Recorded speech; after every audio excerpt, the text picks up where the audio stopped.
All right. Hello, everybody. Welcome. For the first time, we're doing this cast. Not And only the first time are we doing this cast, it's the first time we're doing this intro.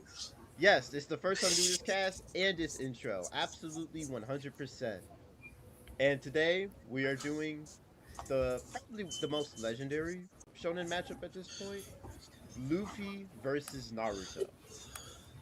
Should be And the other way around. you're right, Naruto versus Luffy. Restart it. Nah, we're not restarting. We're just gonna keep going. I'm Molak.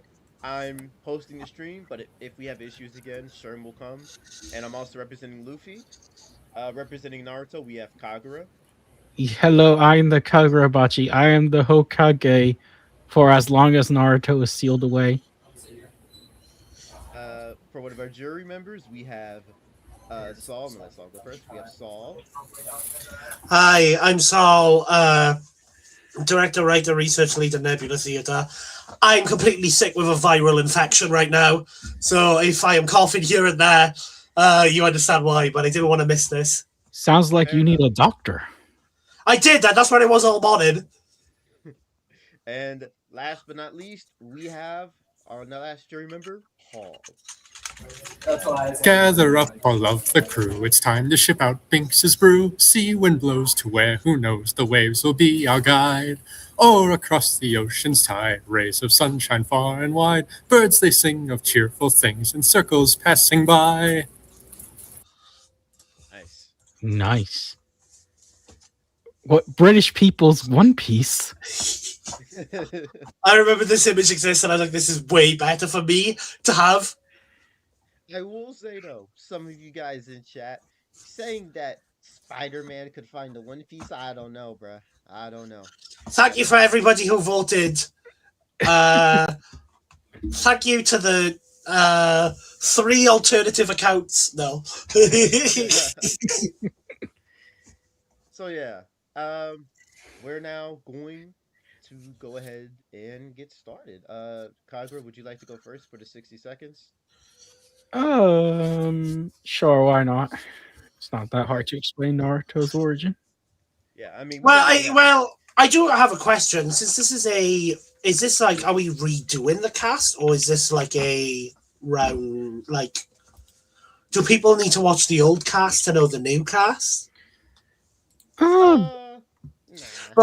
Because I'm just wondering if the 60 seconds are worth having a rundown of what we talked about last time. hey, there was no last time, all right? Yeah, Shush. We wasn't a could last time, use the Saul. extra views. Shush. Shush. Yeah. Do you want a buster call on us right now? Consider this cast a requel. It's a requel. What's what Paul said? I'll go ahead and pull up the 60 seconds. So, Okay.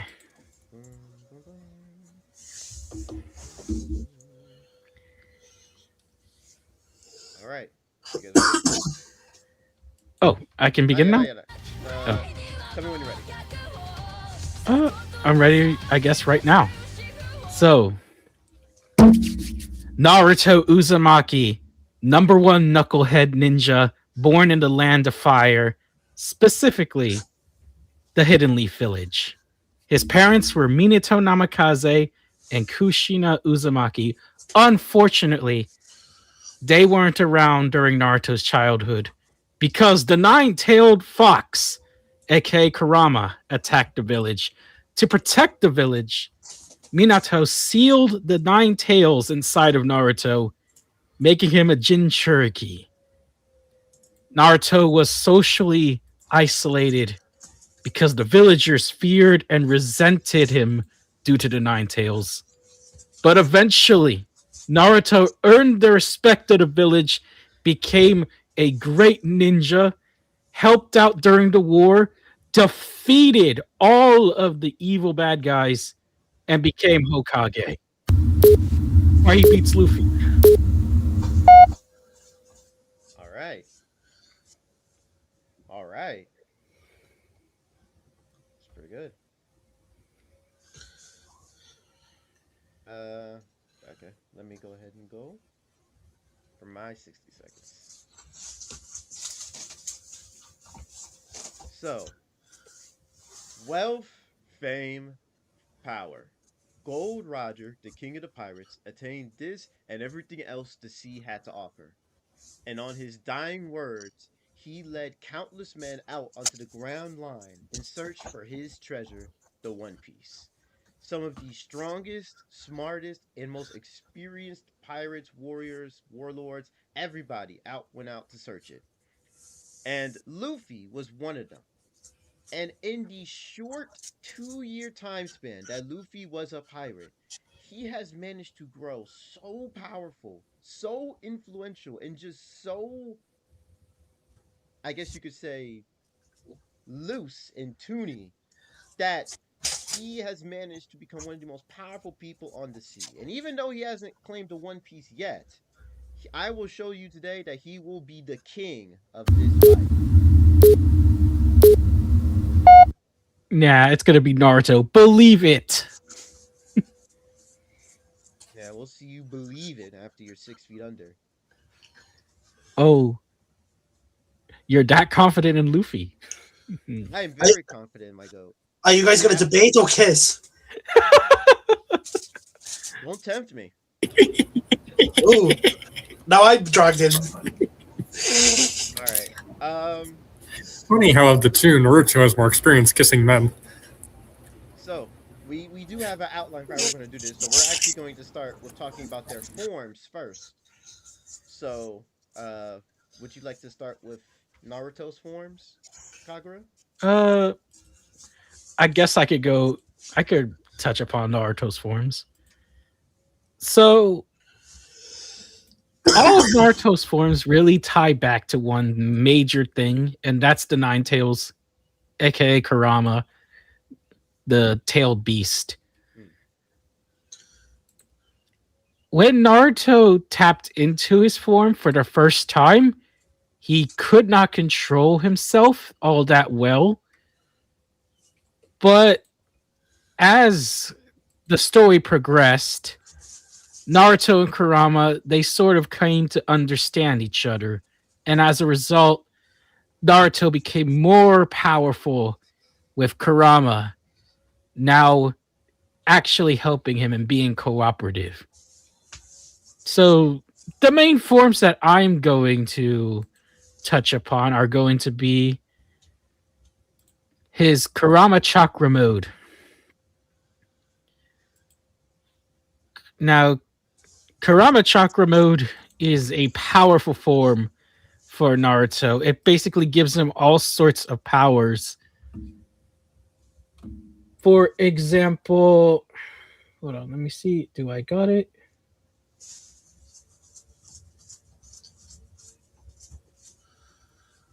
Yeah. Could you pull up Naruto Cast Dirahan? Naruto Cast. If you have it. Do you have it? What's it called? Naruto Cast Dirahan. Do you have it? Naruto Cast Dirahan. Do you want me to send you it? Yes, please. Okay, I'll send you it real quick. Oh yeah, I don't think you gave me this one. Okay. Oh, okay. My bad then. All good. Because I can just pull it up in 3, 2, 1. Yeah. So, as you can see here, using his chakra, Naruto is able to heal and revitalize anybody who comes into contact with it. And of course, it's not just like anybody. Naruto has to wish it in order for it to work.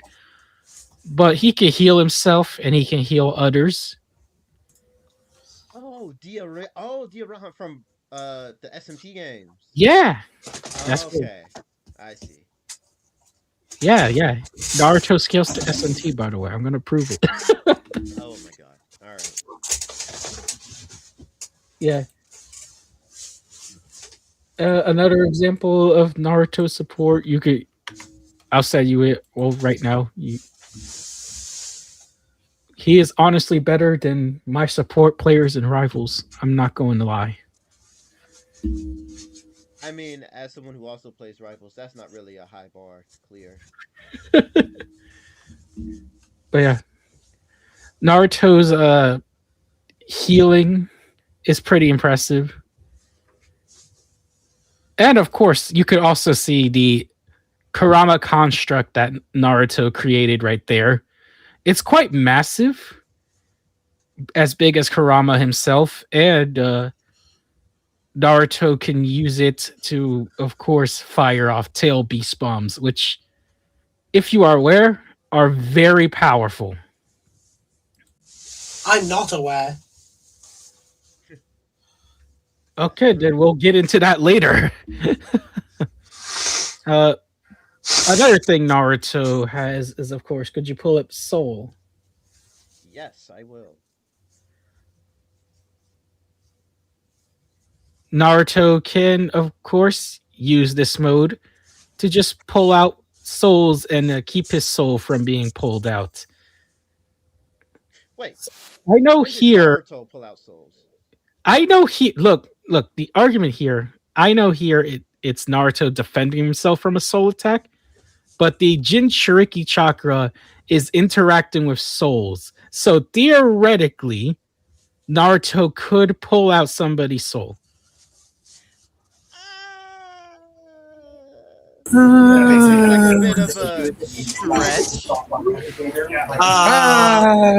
I was a little bit on the fence with that feat, but Monarch's joke made me buy it. So yeah, sure, you can take out souls. That joke was so bad. Joke was so bad it actively hindered you. Oh my god. If this is solely your evidence of it, I'm afraid I don't buy it. I will say though, he does definitely have soul defense, but soul attack is a bit. I don't know. Mm-hmm. Also, Paul, you have a lot of background noise, just so you know. Sorry. It's okay. Other things that the Jinchuriki chakra can do. Well, of course, he does have. Naruto has a danger sense, sort of. It's a sense that he gets that alerts him to incoming attacks. I would not say he sees the future because technically he doesn't, but he's like he gets a sense of where the attack is coming from. Spidey sense. Like a Spidey sense, yeah. That's how he finds the One Piece. We're gonna talk about that later, Saul. We're gonna talk about that later. All right. Other mode that I should bring up. The big one, perhaps, besides KCM, is of course Baron mode. I thought it was Baryon mode. Baron mode. My bad. I'm bad at pronouncing things. Oh, I'm sorry. But I'm gonna send you these two. Okay. Now, you could pull up Baron mode so people could see what they look like. Or Baron mode image is actually what it's called. I got you. This is Naruto's strongest form. It's stronger than KCM. It's stronger than Sage mode. It's stronger than his rookie QB mode. It is the strongest form that Naruto has. And what's special about Baron mode is, could you pull up the already thing? on it. Okay. Naruto basically burns through life energy that's applied to the opponent. Anybody that comes into contact with Naruto, even just a brief scratch, will have their own life force destroyed. It's basically a huge nerf to physical attacks if you are attacking Naruto. Now, of course, Baron mode does have a weakness of its own. It's not invincible. But I think in this fight, especially, it's going to be a huge detriment to Luffy. You're not gonna mention the weakness? Oh. Well, it applies to Naruto as well. But like I said, I don't think that Luffy will be able to outlast this mode before Naruto defeats him. We'll see. So, I thought you were gonna bring up how Baryon mode only lasts. You know what? No. We'll talk about it later. I guess it's time for me to talk about not Luffy's forms. Not And Luffy. Okay, Naruto time. no, no, no, we're gonna talk about Luffy's forms. So for like the baseline, obviously, because with Luffy, it's a little because obviously he's gonna go into his higher forms, but he can still use a lot of his stronger abilities even in his base form, as I'll talk about later. But to start off simple, Luffy ate the gum gum fruit, also known like it's the model. Yeah, it's the rubber fruit, and it turns his body into rubber. He can stretch, squish, and squash however he wants, and he can stretch his arms for attacks. This is the baseline for Luffy. And by manipulating his rubber body with sorry, by manipulating his rubber body, he can go into different forms. One of those forms is Gear 2, where Luffy, get this, bounces the blood cells in his body in order to make himself stronger and faster. So I'll pull it up right here. And when he does Gear 2, this form gives him a 10 times boost in strength and speed. Now, the people don't like the 10 times multiplier because it's from a French data book, but even when you compare it to the original Japanese data book, there's not a contradiction. Also, you can still theoretically get him to 10 times speed because he based Gear 2 off of another move that he saw where the users of that move hit the ground 10 times in an instant. So you could still theoretically give Luffy the 10 times multiplier without the data book. And in Gear 2, Luffy glows like a reddish aura from his body because he is literally evaporating blood cells. And what's interesting about it, since you mentioned Baryon Mode, is that it was stated that when Luffy was using Gear 2, he was burning through his life force. So Luffy, even in the pre-time skip, already has experience fighting with his life force being drained. But thankfully, in the post-time skip and current time, Luffy no longer drains his life force in Gear 2. So we don't have to worry about that when he's in Gear 2. In Gear 3, Luffy blows into his bones and he can make his fists giant, like actually gargantuan. I think there was one scene where Luffy made his fist the size of a mountain just in Gear 3. So Luffy can, and when he does that, obviously his attack is multiplied. He's much stronger. But now let's talk about his second best form, Gear 4. Because this is where things get interesting. Because now, pull it up. Because now Luffy has Haki. Um, Haki in the world of One Piece is like their secondary power system. It's essentially the user's willpower manifested. Like you see the black and red all over Luffy's body. That's Haki. And I'll talk a bit about Haki later, but just so you know for now, Gear 4 is Luffy blowing into his muscles and fusing his muscles with Haki, and that's how he gets Gear 4. In Gear 4, Luffy is much faster. He can straight up fly by using elasticity to constantly bounce himself in the air. And what's more unique about Gear 4 is that in his base form and in Gear 2 and Gear 3, Luffy is still vulnerable to cutting attacks and also other users' Haki. In Gear 4, he is no longer really has that vulnerability. He can, like, if he is tough enough, just bounce off the attacks and they'll have virtually no effect on him. He also has a skinnier version of Gear 4 that he has access to called Snake Man, which is just this version but skinnier and much, much faster. In fact, it was stated that when in Snake Man, Luffy, like, obviously he moves his arm around like a snake, hence the name of the form.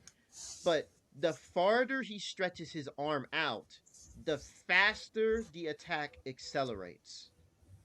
So when Luffy is doing attacks in Gear 4 Snake Man, which again looks like this but skinnier, all of his attacks get faster the longer he has them out.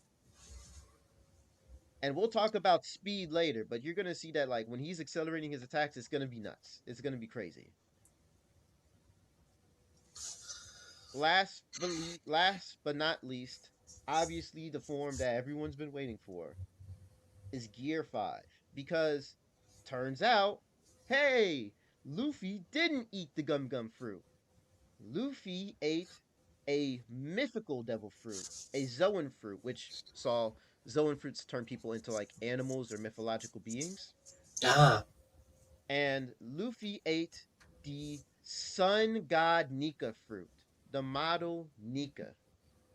What this means for Luffy is that he's still rubber, don't worry. It like doesn't change his power set completely. What this does is Nika's body is replicates the uh it basically looked like he's rubber, but it basically in this form, Luffy's body is able to attain, and I quote, absolute freedom. Luffy is at his freest when he's in this form. And what this means is he can kind of just do a lot.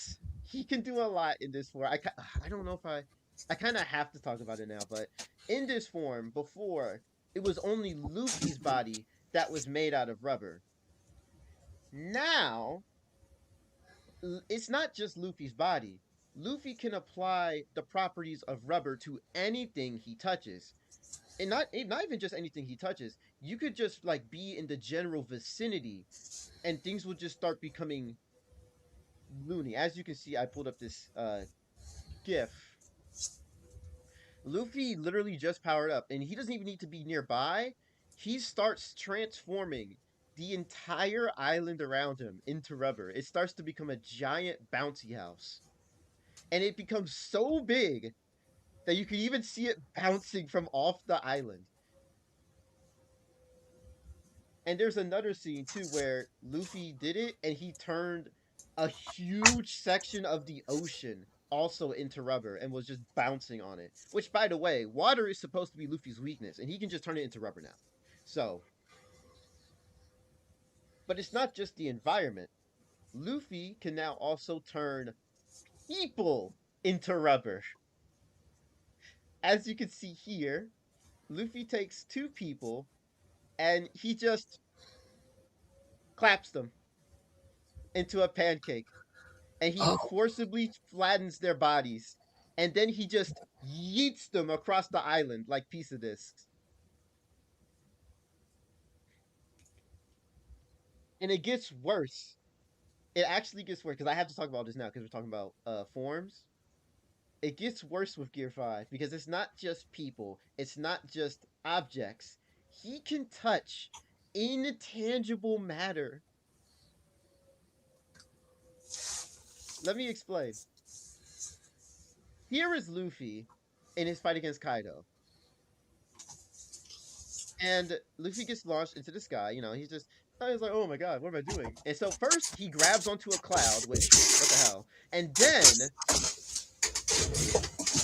he just takes the lightning. He takes plasma, turns it into rubber, and is then controlling it as he comes down from the sky, like he's Thor. So it's not just tangible things. Luffy can even turn the intangible, like, properties, like plasma, into rubber.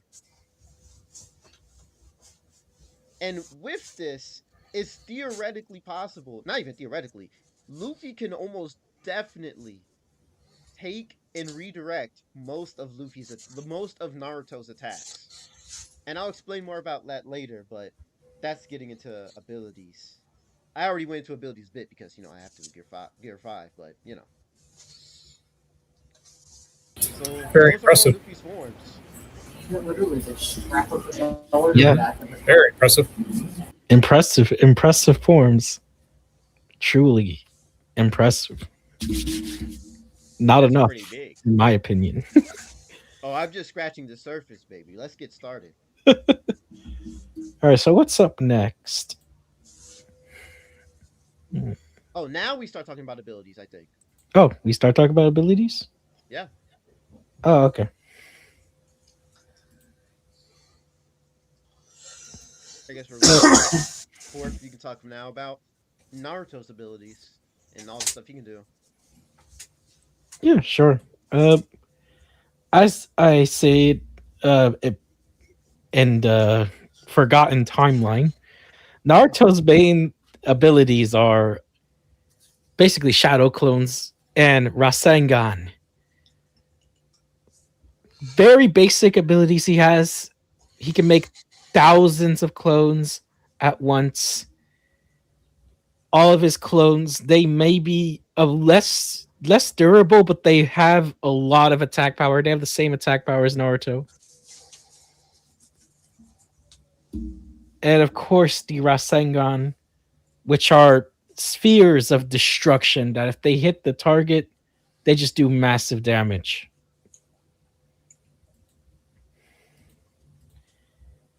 Uh, let's see. Speaking of Naruto's attacks, could you pull up his attack range? Naruto's attack range is ridiculous. Yeah. Okay. Just to give you the idea of the scale of Naruto's attacks. Oh, hang on. Give me a second.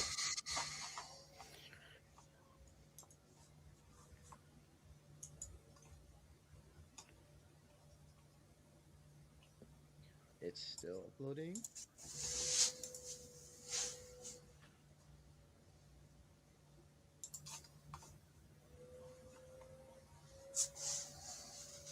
Okay, whenever it's done. Oh, so it's doing the thing where it's yeah. There we Okay. go. There we go. There we go. Sometimes what happens with Restream is it'll get stuck in that loop, but for some reason will be showing on the YouTube. Yeah. Oh, Yeah.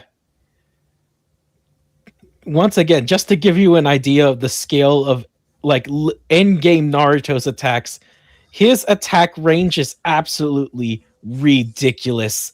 It's a In game. I know I have another example of a tail beast spawn that's from the manga. All right, but we'll get to that when we get to attack potency. Okay. I am aware that the Ninja Storm games exaggerate just a little, A little. but Naruto's destructive capacity just eclipses most of what Luffy is capable of. There is no way Luffy is dodging this. Who said anything about dodging?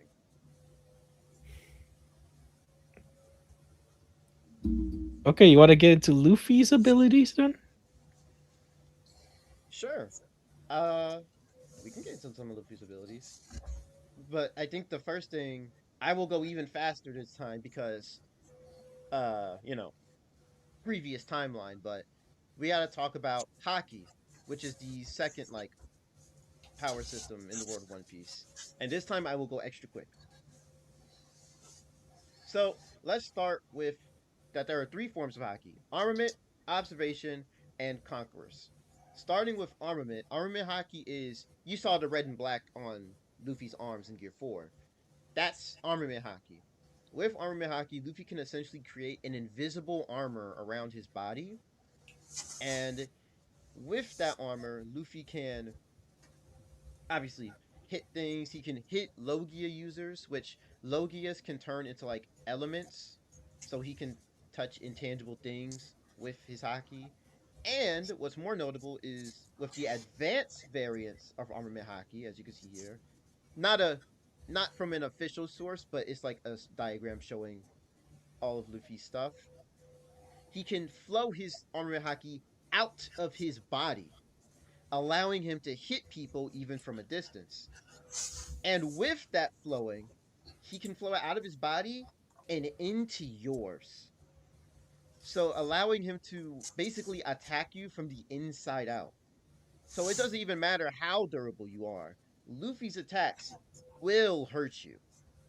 And they're going to hurt a lot because contrary to what people believe, it's not just Luffy hitting you on the inside.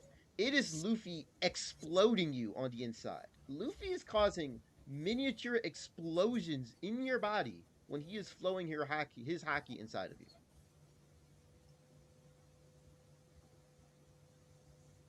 And as you can see, the Haki you wield can penetrate the enemy's interior and destroy them from the inside. Now, that's for armament Haki. Let's do observation Haki. As you mentioned before, Naruto has a spidey sense. Observation Haki is essentially that, but like 100 times better. If anything Spider Sense can do, Luffy's observation Haki can do, but better. He can sense people entire kilometers away from himself to the point where he could theoretically sense an entire island of people.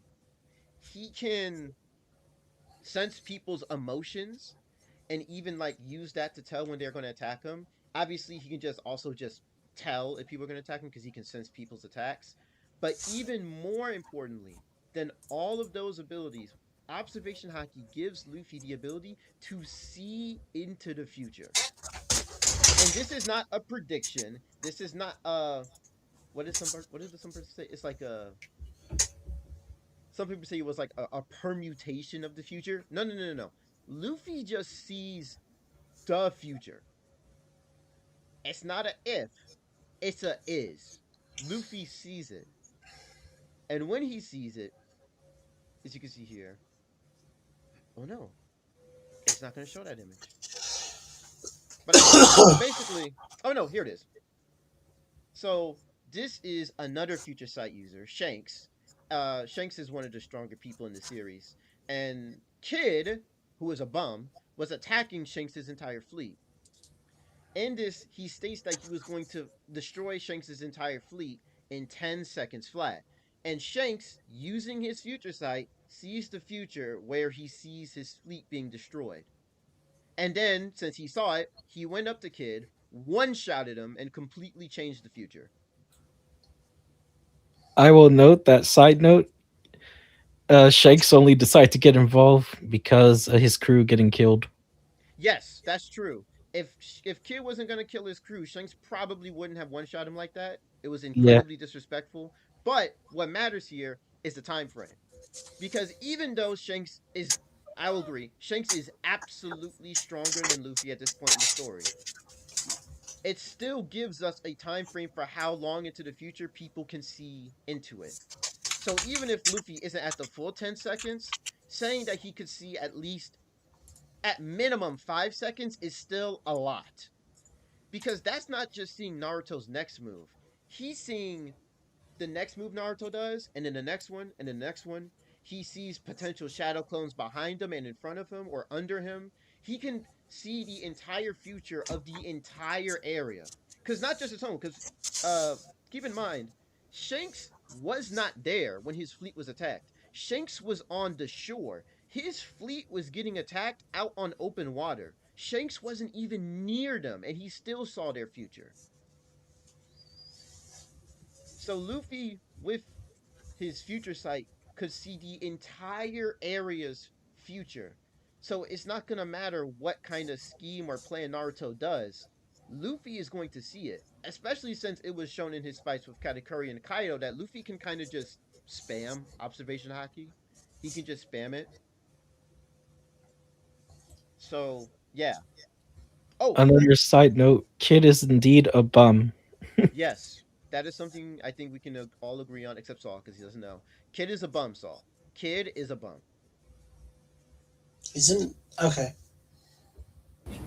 Uh, You'll learn 700 chapters later. Don't worry about it. yeah, don't worry about it. Let's see. What was I gonna? Here it is. So, before I move on to Conquerors, one thing I should bring up with observation. I brought it up before, but a lot of people think that One Piece characters aim dodge with observation Haki, and because of that, you can't give them speed feats. But that's actually not true. It has been consistently shown that even with great observation Haki, the user still needs to be fast enough to actually do something like about the things that they see. So, like here in this example, you can see Luffy's fighting a snake lady who is using observation Haki to dodge all of Luffy's attacks. But once Luffy goes into gear 2, which is times 10 his speed, Luffy is moving so fast that even though she knows what he's gonna do, she can't do anything about it. which is kind of terrifying. Like, imagine being able to know what's going to happen to you and you still can't do anything about it. Like, that's really scary. That's just what Poochie does in part 6. Hey, yeah. So what I'm getting at here is, even if characters in One Piece use observation haki, they would still need the combat and reaction speed to actually dodge and do the things they do. Basically, they can't dodge a punch from the Flash or Sonic the Hedgehog. As if Naruto can, but okay. Naruto can with SMT scaling. Watch me prove it. All right. Last but not least is Conqueror's Haki. This is special because, unlike the other two forms, which theoretically anyone in One Piece can get, Conqueror's Haki is only to those like born 1 in a million people. And with it, you essentially have the willpower to dominate others and conquer the sea. What makes Conqueror's Haki has a few different benefits. The first one, as you might have saw before, with Armament Haki, Luffy can apply Conqueror's Haki onto his armament to make all of his attacks significantly stronger. And he can also flow. He can flow the Conqueror's Haki into people too. But the more important one, especially for this debate, is Conqueror's Haki's ability to knock out people that have weaker will. And it's debatable whether or not it's weak will or significantly weaker. But we've seen, actually, as you can see in the example on the right, characters who are significantly weaker than Conqueror's Haki users, like Usopp, who we can all agree is extremely weak, stay conscious in front of powerful Conqueror's Haki. In fact, in that image, you can see Nami and even a child conscious in the vicinity of Conqueror's Haki. Yeah, I know it's ridiculous, but that child means that child has really strong willpower. In fact, she What if does. it If you just watch the means story. Conqueror's Haki is weak? No, it's not, because as you can see in the bottom, Luffy back in Fishman Island was able to knock out 50,000 people. And at the time when someone asked Oda if Shanks or Rayleigh, who were like the superiors to Luffy at the time, Luffy should be stronger than Rayleigh now, but not Shanks. He asked if they were there, they could knock out 100,000 people. And notably, Oda says that being able to knock an enemy out with Haki depends entirely on having an overwhelming power gap. That means it's strength then, right? Nope. Because immediately after that, he says, if there were 100,000 to some extent strong-willed pirates before him, it's possible that he wouldn't be able to knock out a single one. So now he goes from strength all the way back to strong will. So you might be wondering, okay, well, what if it's still strength? I went and I found the original, because I knew that depending on the word they used for strong, it could have a different translation. So I went and I found the original Japanese translation for that SBS. And the word that Oda used for it was chikara. Chikara means strong, willful, or vigorous, and is also a word that's commonly used for referring to having a strong mind, heart, and soul. Meaning that even in that statement, it's still very much implied that it is willpower that determines if you get knocked out or not strength, willpower. So now we have to answer a question. Obviously, Naruto's fine. Naruto's not going to get affected by this at all. But what about his clones? Let's look at y'all. You know where I'm going again. We're doing this again, Kagura. We're doing this again. I know. Let's look at these definitions. According to Merriam-Webster, willpower is the ability to control one's own actions, emotions, or urges. Or, according to Cambridge, the ability to control your thoughts and the way in which you behave. When you really think about it, Naruto's clones are merely mimicking the behaviors and thoughts of Naruto. They do not actually have their own dreams, aspirations, or goals. They are merely copies of an original. Therefore, they're not actually having their own thoughts and actions. Therefore, they don't have willpower. Therefore, they are Conqueror's Haki victims. And they get poofed.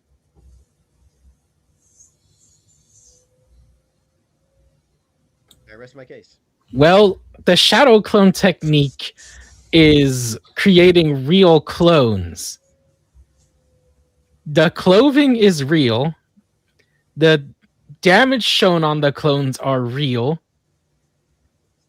The fact that they can communicate Haki to can other knock out real people too, so I don't know what the problem is. It knocks out real people too. Doesn't matter how real they are if they don't have willpower. They're literally Naruto, though. It's Naruto, but he's a clone. But they're not actually having their own thoughts, Kagura. They're not their own people.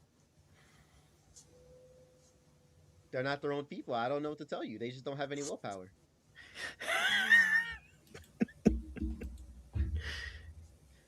Like let's say there is out. All right, so when a shadow clone is dispersed, the clone's experiences and remaining chakra transfers to the user. Right. So the shadow clones are just an extension of Naruto. So therefore, they are Naruto himself, just straight up. But if they are extensions of Naruto, doesn't that mean that... Because we know that with the Shadow Clone Jutsu, the more clones Naruto makes, the more he stretches out his own chakra. Doesn't that mean he's also stretching out his own willpower? Chakra isn't tied to your willpower, it's spirit and physical energy. That's all the better. Because you just said it only spreads out his chakra. We don't know if his willpower gets transferred. All we know is that his thoughts and actions gets transferred, which is my point. His thoughts and possible actions get transferred over. And that's what the Naruto clones do, because they're based off of Naruto. But that doesn't mean they actually have their own willpower. They possess the same memories as the user, though. Okay, what kind of memories? It doesn't matter what kind of memories. I know it seems like I'm going in circles, but like this is like the argument for getting rid of the clones. So I have to do this. All right. Well, willpower, right? Right. Stated as the thoughts and actions of a being, right? Right. Naruto's their clone. own actions, their own thoughts. Naruto's clones have once disobeyed him in a filler episode. No, don't you dare start using filler. Don't start using filler. Wait, why isn't filler valid? Hey. I recalled that you used a movie. I did use a movie, but it was a movie that Oda himself wrote, so... I feel like filler should be fine, right? Because it is a part of... Do you want me to show you why we shouldn't use filler, Saul, Kagura? I guess. I just don't see why not, apart from... That's a filler episode. I feel like there's a bit more context here. I feel like you're leaving out valuable context. Okay, so if we're gonna do crossovers, then we need to talk about. Listen, it's not me. This is actually registered as a filler episode. This is episode like 560 something of One Piece officially. This is officially a filler episode. Okay, but does Luffy remember the events of this episode in any of the future arcs? Does Naruto remember getting jumped by his shadow clones? I don't know, but maybe. This argument for not using filler feels very weird. I mean, even then, we probably just shouldn't use filler anyway. I guess why? Well, I mean, if we start using filler, then we have to start using all of the movies, and I mean, we could, but I just feel like that's a little. You know. I mean, is the filler canon? I mean, if you want to use the filler, that's fine. I'm more confused than anything. Is there anything directly to be like the filler isn't canon? Well, we would have to look at each filler and determine that individually. That's going to take a lot of time. Yeah, and Naruto especially has a lot of filler. No offense though. Yeah. Does One Piece not? I mean, it has that many episodes. You got to think it'd have a lot of filler. It doesn't because One Piece has a really disgusting technique of stretching out episodes instead. Yeah, that's does why it make- Dressrosa well- took like 23 months. Yeah, Oh, no, like, that's Dressrosa is exclusive to One 119 Piece. episodes. God, I can't wait for Witch Studios One Piece remake. Okay, sorry. Right. Okay. Let's go back because this is the main hack. Because we're talking about hacks now. I have to talk about this. I was rereading Naruto and I was reminded about something that all characters in Naruto have. Let me see if I'm saying this right. I gotta pull it up. Here we go. The Keirakuke network. The Keirakuke network. This in Naruto is a network of chakra lines. It's essentially like a secondary circulatory system for Naruto characters, but instead of circulating like air or blood, it circulates their chakra. This is interesting because it stated that if you can attack it, their organs take direct damage as well. In fact, in the world of Naruto, there's also another kind of attack called the Gentle Fist. The Gentle Fist, and I quote, takes a person's chakra and releases it through energy portals in your hands, forcing it into the body of their foe, where it can inflict massive damage on the enemy's Keirakuke network. So, if that sounds familiar, remember, Luffy can also force his Haki into a person's body and attack it directly. Luffy can attack the very pathways of chakra inside of Naruto's body. And he can, I didn't bring it up before, but Luffy can do that in all of his forms. He can do that in base. He can use all of his advanced Haki, even in his base form, like in all of his forms. So every single attack he does, theoretically, is an attack where he can just hit the inside of your body. The issue that I see here is that Luffy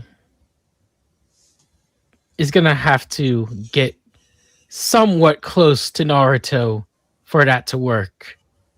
Now I know you're gonna say, "Oh, Luffy can attack at range." True, he can, but Naruto's chakra can spread out over a large distance. Could you bring up Nine Tails chakra poison? Sure.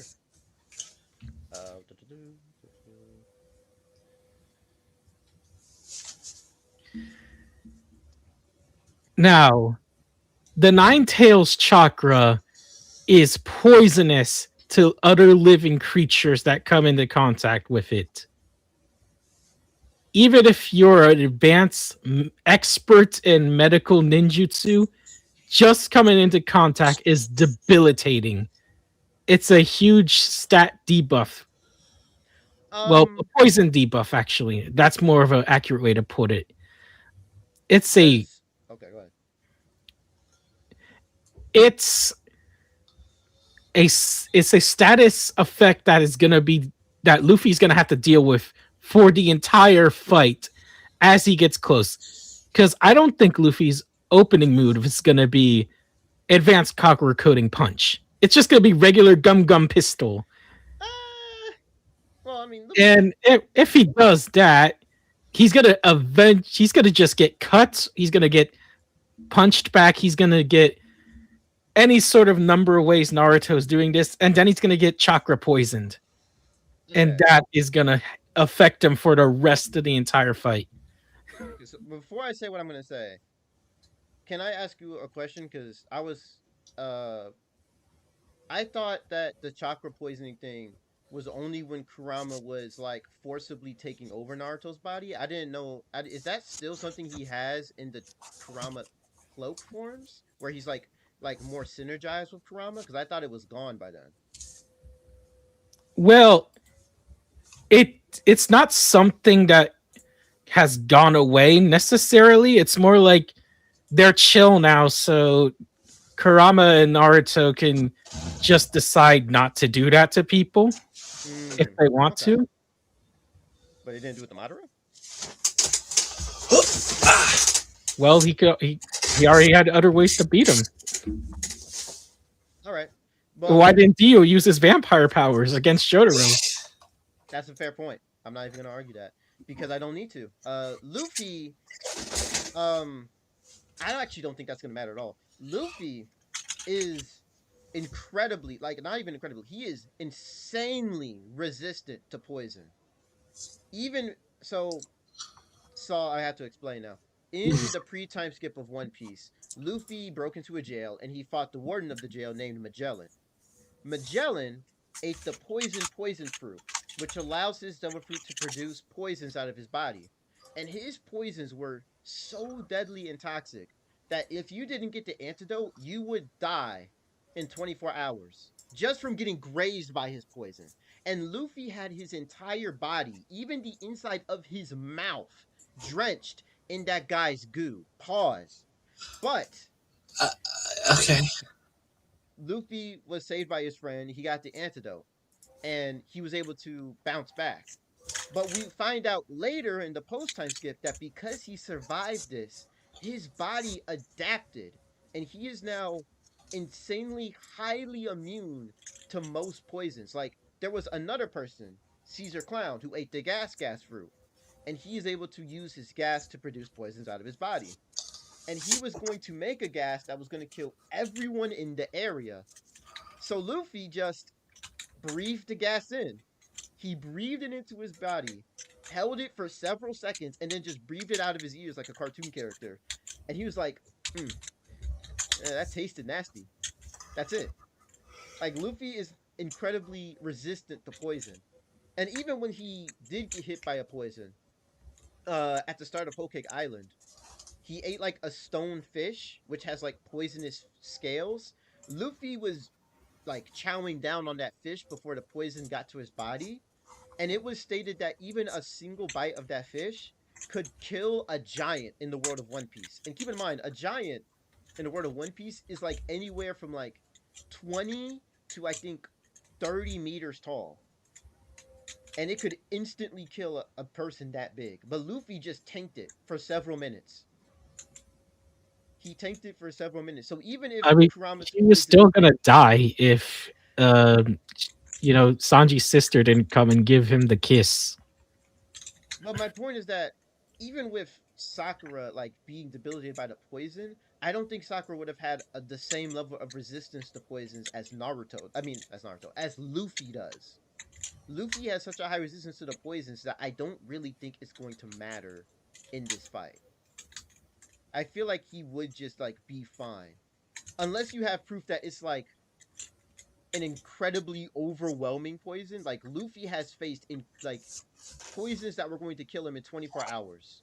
And he resisted that, came back, and now he's like highly resistant to other high level poisons. So I don't know if Kurama's chakra is at that same level. You're right. It might not be at the same level, but you know what would kill Luffy instantly?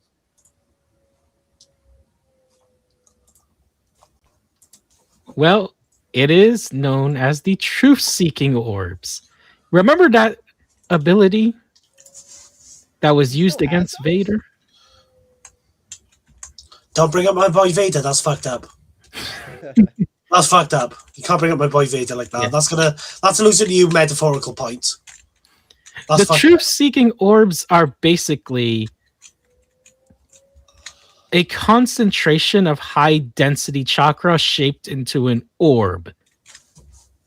And they can turn anything to dust on a molecular and spiritual level.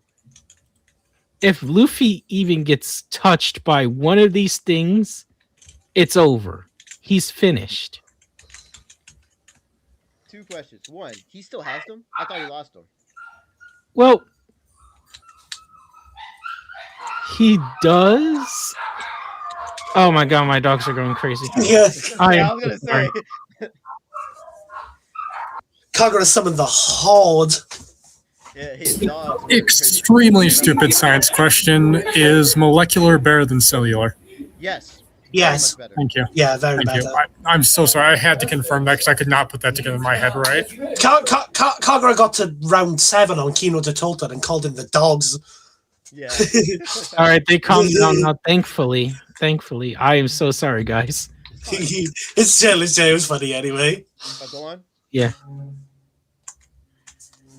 but I'll say he sort of does because he could sort of, I guess, theoretically recreate them using the 6 path sage mode. Theoretically, he could. Theoretically, Yes. but he hasn't. Either way, assuming he has them, all right. What is Luffy going to do? I think there are actually 3 things Luffy can do. The first thing is just not get hit by them. Because again, Luffy can see the future. He would see the future where he gets erased by those things and he would know to dodge them. That's the first, that's the easy one. The second thing is, you said that, well, actually, no. Let me not do that. It was shown that if you don't directly touch the truth-seeking orbs, you'd be somewhat fine. And also that the truth-seeking orbs don't actually erase everything. They only erase things with ninjutsu and chakra in them. Well, Because we saw that one of the toads in Naruto, they're like giant toads that fight. They're really cool. One of the toads spat a senjutsu attack at the truth-seeking orbs, and the orb didn't erase it.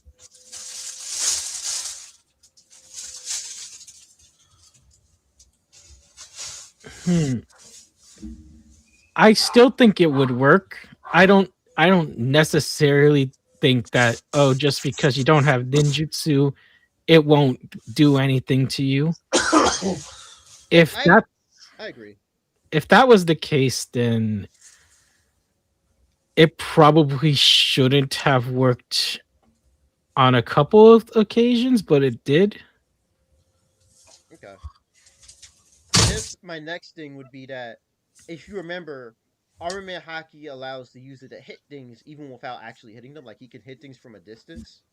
So it's theoretically possible that with advanced Armament Haki, Luffy can still just like bat the truth-seeking orbs away.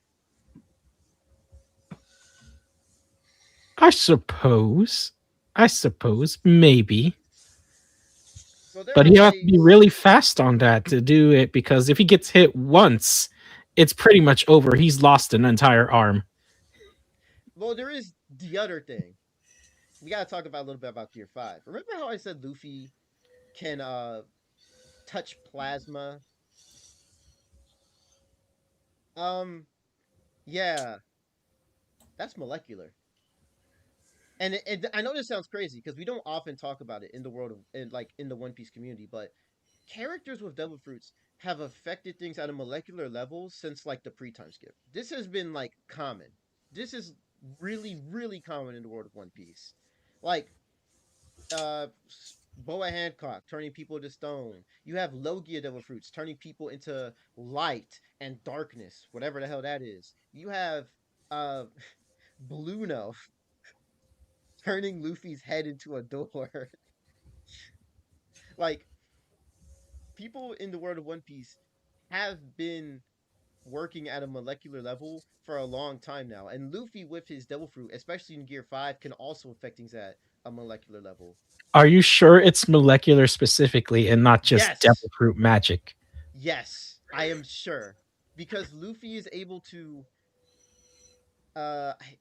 I don't have the video ready, so I'm not going to pull it up. But Luffy was able, when he was fighting against Kizaru, Kizaru in the world of One Piece is a man who ate the Glimmer fruit, allowing him to turn his body and move at the speed of light.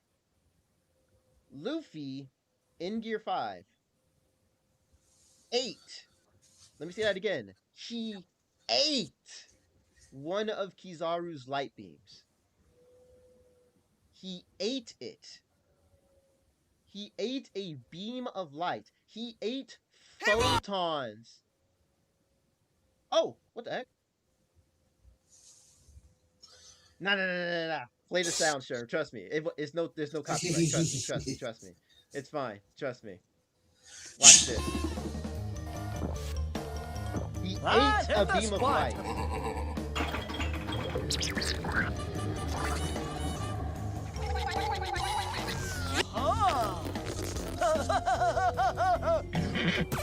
Why does he sound? Why does he sound like Ed?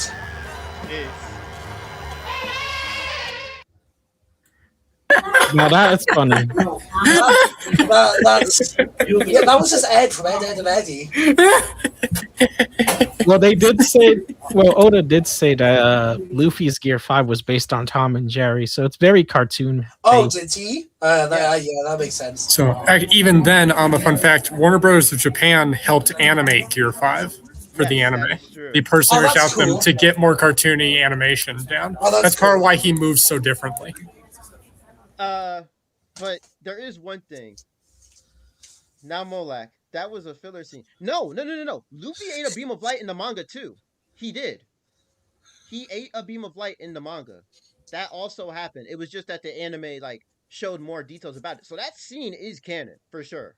Luffy ate a beam of light and it did travel through his body in the manga. And we see in the background the light coming out of Luffy's body. He became a disco globe after eating that beam of light. So my point is that Gear 5 can interact at a molecular level. It is possible that he could interact with the truth-seeking orbs. And if not the truth-seeking orbs, he's definitely interacting with those Rasengans. Well, has he ever interacted with anything spiritual? Because the truth-seeking orbs are spiritual as well. Well, Haki is described as spiritual energy. So theoretically, if he uses Haki while in Gear 5 to touch the truth-seeking orb, he might be fine. Theoretically. That's actually high theoretically. I know I'm downplaying the truth-seeking orbs, but that's theoretically something that could happen. Here's another theoretical. Remember how I was talking about how Luffy could hit the chakra networks in Naruto's body? I don't think you understand just how devastating that would be. Because if he does, this is a scene. I'll actually mute this. I won't mute this one. This is a scene from the day Naruto became Hokage, which is canon. Where Naruto's daughter awakened the Gentle Fist. And this is what happened when his daughter, who, mind you, I think is only 6 or 7 years old, hit him.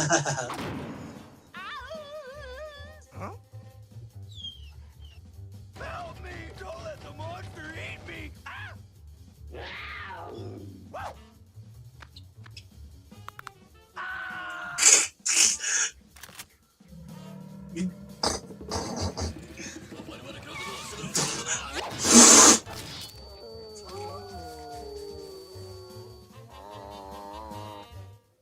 Look at that. He's out. He's out, man. Oh my god, the music and the sound effects are fucking getting me.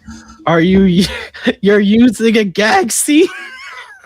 Well, it's a gag scene, but it's canon. Canon. Oh my god, it's fucking more like a YouTube poop out of these fucking scams. That just means that obviously just means that Gentle Fist technique is very effective. And advanced armament Haki functions just like the Gentle Fist. To be fair, was he expected to get hit by? Probably not. Actually, that's his daughter. I feel like there's a difference between someone is gonna sucker punch you between your I know people when they're dads and stuff, big buff dads and stuff. When a child hits someone, it's oh fuck, Really want us to bring up Luffy's vulnerability to slicing attacks. Yeah, Luffy is vulnerable to slicing attacks, but with Haki, that's not really a major thing anymore. Well, keep in mind, Luffy has to activate Haki every time he has to block a slicing attack. if Naruto throws out a billion Rasen shurikens, Luffy can't block all of that. He is gonna get hit by some of them. Well, if his clones are there.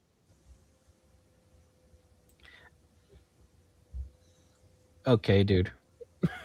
If his clones are there. And my point with the Himawari thing, I know it was a funny thing, but like it shows that Luffy's haki should be able to, like, even if Naruto purposely had his guard down, even if he has his guard up, remember, Luffy's haki can just ignore his durability. So even if he had it up, Luffy's haki can still pass through and hit him. And before you say, oh, well, the chakra cloak is really big, you know what else was really big? Kaido.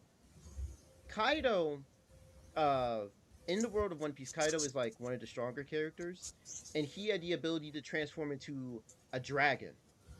At the start of the arc, I was going to talk about this later, but at the start of the arc when Luffy fought Kaido, Luffy is hitting him with every single attack he has, all of his best attacks, and Kaido felt no damage at all because his scales were so dense and durable that none of Luffy's attacks were getting through.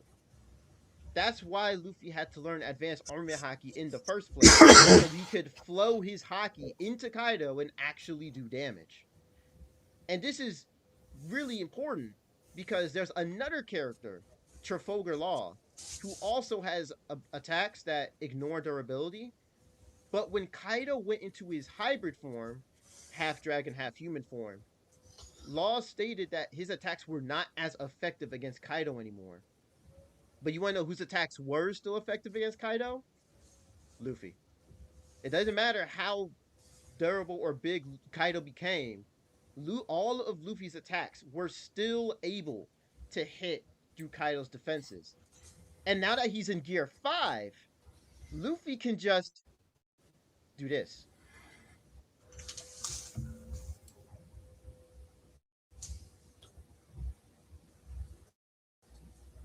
So, how thick was that, Kurama shield again?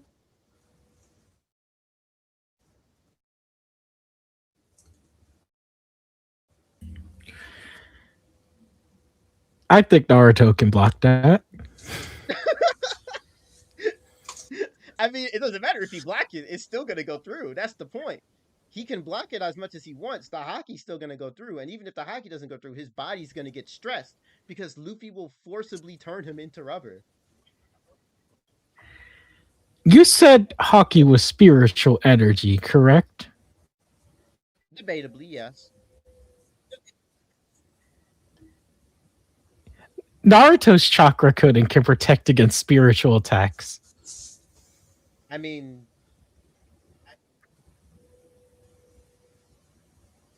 explain. So, we all know that chakra is both physical and spiritual energy. That's explained like near the beginning of Naruto. Right. The chakra coding that is all around Naruto can defend against other chakra-based attacks quite easily. Chakra is spiritual energy.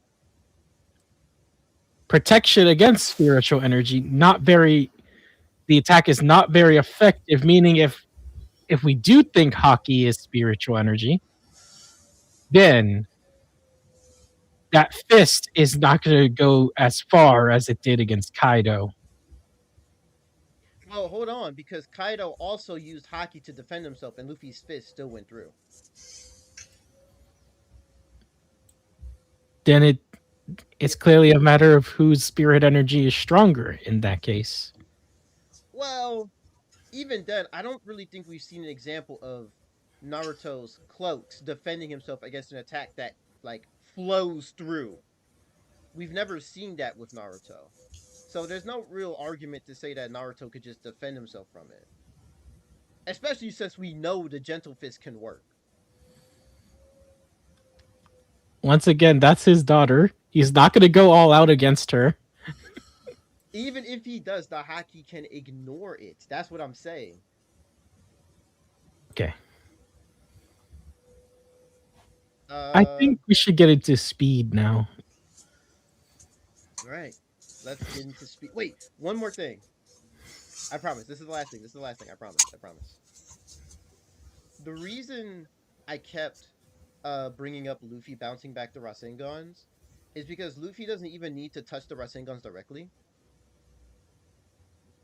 Luffy can indirectly touch an object, still turn that object into rubber and bounce it back. So here you have Kaido's blast breath, which is made out of fire. And by the way, fire doesn't go boing. The fire boinged, turned into rubber, and went back to Kaido. And this is not Luffy touching the fire directly. This is him using another object that he turned to rubber and turning the fire into rubber and bouncing it back. So he doesn't have to touch the Rasengans or the Rasen Shurikens directly in order to bounce them back and turn them into rubber. Especially since, as I remember, the Rasen Shuriken only works on a cellular level. That's still enough to cut Luffy. But Gear 5 works on a molecular level, and that's a higher level than cellular.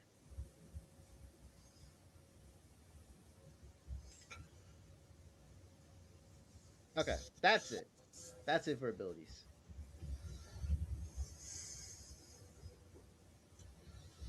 All right, then. Let's bring up speed. Okay. Yeah. Why don't you go first since you seem so confident about the speed of One Piece? Are you sure? Yeah. Why not? Okay. Let me ask you guys a question. When do you think, you guys already know because you're in the Discord, when do you think is the earliest time that you can actually get One Piece to relativistic speeds? I don't know. The earliest time, believe it or not, is actually on Skypiea. In Skypiea, there is a man named Enel who ate the Rumble fruit, which gives him the power to turn and manipulate lightning. And it was stated in the manga that he was able to expand the air at the speed of light. This wouldn't be enough on its own, but then later in an SBS, which are like question answer segments that Oda, the creator of One Piece himself, answers. Someone asked Oda, what should they do if Enel shoots lightning at them? And Oda's literal first sentence was, duck at the speed of light. If we were to take this at face value, this would mean that all of the Straw Hats that dodged and interacted with Enel on Skypiea were at relativistic speeds. Wait a second. Because you know, SBS, Oda likes to joke around a lot. Yep. How do you know this isn't a joke? I'm glad you asked, Kagura. It's because Oda loves making jokes canon. Here is a great example. Basically, in one SBS, this is actually a really recent one, a reader asked Oda, this is a crazy example, hey, are the cup sizes of the female giants in One Piece W as in World Cup? And Oda said, hey, that's a good one. You know what? Let's go with that. From now on, the cup sizes of all the female giants in One Piece are World Cup. And we as World One Piece fans now have to deal with this. Jokes are canon in One Piece. And no, I know it's crazy, but this is canon now. And there's even more examples too. Like Oda decides many characters' birthdays in SBSs just based off of what the fans say. Oda has done a lot and confirmed a lot of canonical information in SBS statements. But let's say, okay, let's say we didn't buy Enel being light speed, right? Let's say we didn't buy that. Because even I'm still on the fence about that because of how Japanese translates light and lightning sometimes. The arc immediately after Skypiea, Long Ring, Long Land, Luffy fights Foxy. And Foxy, with his devil fruit, can shoot, and I quote, a particle, a beam of light and photons that when it hits something slows down its velocity. And you can even see the beam reflecting off of mirrors. It's described as a photon, it's stated to be light, it's called a particle, it bounces off of mirrors. That is a light beam. And that is Luffy in an afro, his best and strongest form, dodging that beam of light. in the pre-time skip before Gear 2. That's not even relative. That's not even debatably relativistic. You could even get him FTL from this feat, debatably, before Gear 2. And then Thriller Bark, there's even more. Zoro dodging the air pressure deflected at light speed while he's in close range and injured. And Sabayodi, where it's confirmed that the beams of light they're dodging are from Kizaru's ability, which are light speed. All of this is just to show that even in the pre-time skip, Luffy and Co were well beyond like light, even before the time skip. So now the question is, how fast is Luffy now? Well, I, for the first time and last time, decided to do math. But before I show it, let me actually no. But first I was like, okay, what is a good number to try and get a lowball estimate for how fast Luffy should be now?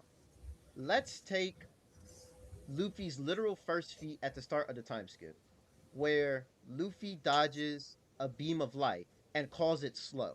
He called a beam of light slow and moved his head out the way and dodged a beam of light. According to Death Battle, way back when, in the Sanji versus Rock Lee Death Battle, they count this to be at around 13 times the speed of light. Which may sound crazy, but remember, Luffy, even before Gear 2, which is a 10 times multiplier, in the pre-time skip, could get faster than light. So if he went Gear 2, went times 10 faster than that, in the pre-time skip, you could like get him around this number. So Luffy's base form at the start of the post-time skip being this fast is actually pretty reasonable. So we just crunch the numbers. Luffy's base 13 times speed of light goes into Gear 2, that's 130. We know that when so the statement for Gear 4, where it says raises his power several times, we know that Doflamingo is talking about speed and power here because Doflamingo previously fought against Gear 2 and he was fine. And while several can mean times 3 or 4, I lowballed it to times 2. You'll see why in a bit. So let's say that Gear 4 is only twice as fast as Gear 2. That would make Luffy 260 times speed of light in Gear 4. And then when he goes into Snake Man, which is faster than that, he's like 260 times some arbitrary number faster than that. And of course, his attacks accelerate, and that's why I gave him the plus. Now, that's all well and good. We're not done yet. This is Luffy before Wano. Because in Wano, Luffy fights Kaido. And I briefly mentioned his first fight with Kaido. Well, Luffy in his first fight with Kaido in Gear 4 got blitzed and one-shotted by Kaido. Luffy then went on to go train in Udon for 2 weeks. He came back and he fought against Kaido again. And he was now in base form, able to barely dodge and block Kaido's attacks when Kaido's in his base form. I think like maybe like a few hours after that, when Luffy comes back for round 3, Luffy, now in base form, is able to fully dodge and even counterattack all of Kaido's attacks. Luffy, at the start of the arc, went from getting blitzed and one-shotted to fighting Kaido in his second strongest form in base. What this means for Luffy's speed is that, where is it? We can now say that Luffy's base form should be at minimum as fast as his Gear 4 form at the start of the arc. So now when he goes into Gear 2, that's 2,600 times the speed of light. And when he goes into Gear 4, that's 5,200 times the speed of light. And then Gear 4 Snake Man's faster than that. And as was shown in Egghead, Gear 5 is significantly faster than Snake Man. And keep in mind, I was still lowballing Luffy doing this, because not only did I lowball the multiplier he could have gotten from Gear 4, All of this is just based off of Death Battle's number from him being 13 times faster at the start of the time skip in his base form. Because Luffy's base form should have gotten stronger and faster even before he got to Wano. So all of this was lowballing Luffy's speed, and I still got him to 5,200 times the speed of light. If I didn't lowball it, I could easily get Luffy to around... Well, actually, I can show you. I brought it up last time, because this is still about speed. In the movie 3D2Y, yes, I'm bringing up the movie.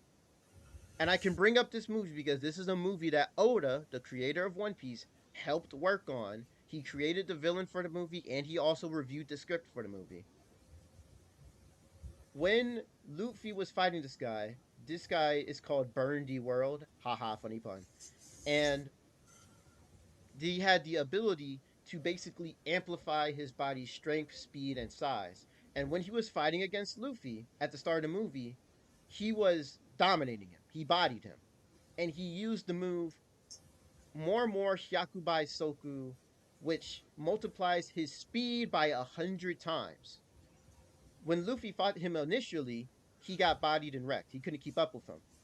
By the end of the fight, by the end of the movie, Luffy is now able to fully keep up, clash, and even overpower Burn the World. Meaning, if we took this at face value, because keep in mind, Luffy should still be around light speed at this time. Luffy theoretically could be anywhere to 100 times faster than light at the start of the time skip, if we took this at face value. So if I really didn't lowball one Luffy here, I mean, shoot. I don't even know how fast I can get him. Maybe like... But you see what I'm saying? Even lowballing Luffy, you can still get him significantly fast.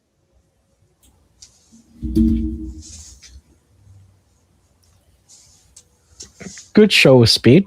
Good show. I'm not going to deny it. Luffy's pretty fast. I feel like my mind turned to goop halfway through that. Oh, don't worry. The Doctor is faster than Luffy. So 100 times as a low ball. That's kind of what I got from everything. Well, two times as a low ball. No, 2 times as a low ball. Yeah, I did go by 100 fast. Basically, what I'm saying is, Luffy being around 5,000 times faster than light is a low ball. Okay. That's what you should take away. I lost it in my notes halfway, so I want to make sure that I note it down for when I put my, when I come to my conclusion at the end. Yeah. Yeah. Let's hear how fast. I'm interested to see what shenanigans Naruto has to match in speed. Okay, so the earliest we can argue for light speed Naruto would be all the way back during the fight against Haku, when Haku was moving between the mirrors in a particle beam. That was fast. That was light speed. And Naruto could keep up with him. But particle beams are typically like near light speed rather than light speed itself.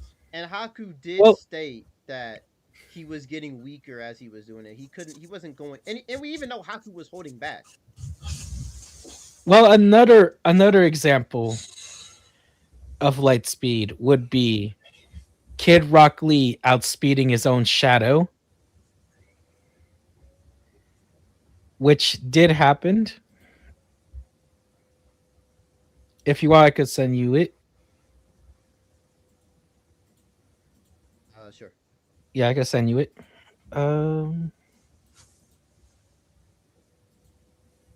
Here, you can pull it up. If you're outspeeding your shadow, you are moving faster than light. Just off the physics alone. That's how Black Star in Ruby versus Maka, Black Star was faster than light because he outsped his own shadow. And a similar thing happens in Bleach with Uryu and his outspeeding his entire shadow.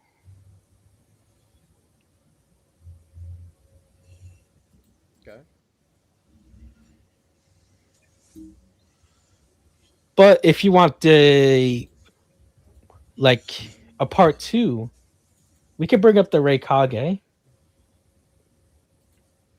Okay. Which one? Reikage 1. Okay. This is just to show you the raw scan of the Reikage. And then Reikage 2? Reikage 2 for the translation. Got you. So the Raikage attacks can rush forward with the speed of light. They are light speed. Naruto has dodged these attacks. All right. And Oh, could sorry. you pull up 11C?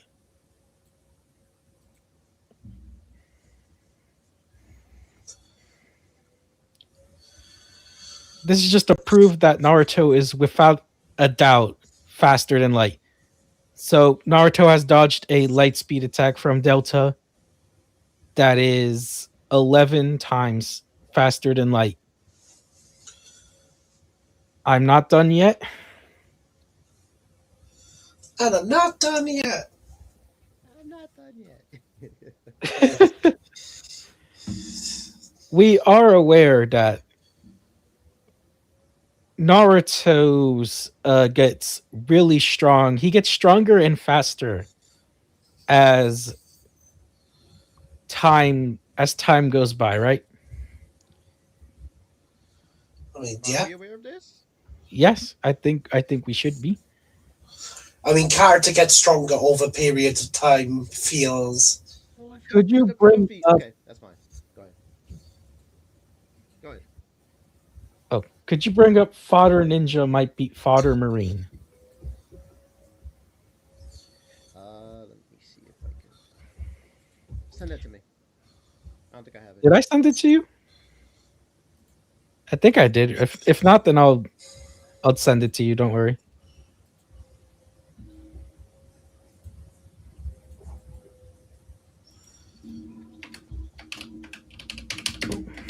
Look, I think Sherm brought it up. Wait, no? Yep, Sherm brought it up. Thanks, Sherm. Bless Oh. you. I sent you Fodder Ninja. Oh, it's okay. It's on screen. Yeah, okay. So I was having a little debate, last night about could a Fodder Ninja beat a Fodder Marine? And I honestly think the Fodder Ninja might win. Because these are nameless ninja. These are not actual characters. But they are basically firing super fast at the 10 tails. Okay. And could you bring up Fodder Ninja? Yep.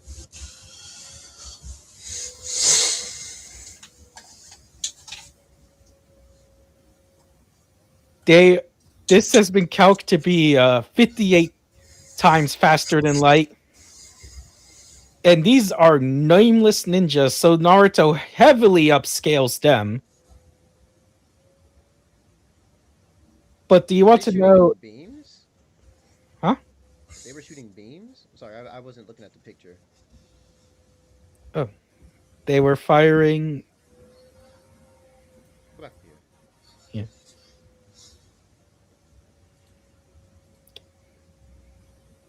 Okay. Quick line Sorry. jutsu, yeah. Quick line. Okay. Okay. But do you want to know who else Naruto heavily upscales? Who else? There's a shark man in the world of Naruto. You may have heard his name before. Arlong? Just kidding.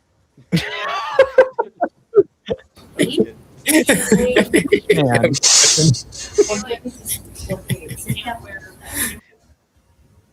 Could you pull up Kisame becomes Jeff the Land Shark?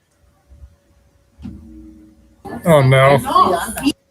What? How does he become Jeff the Land Shark? We'll see. I got it.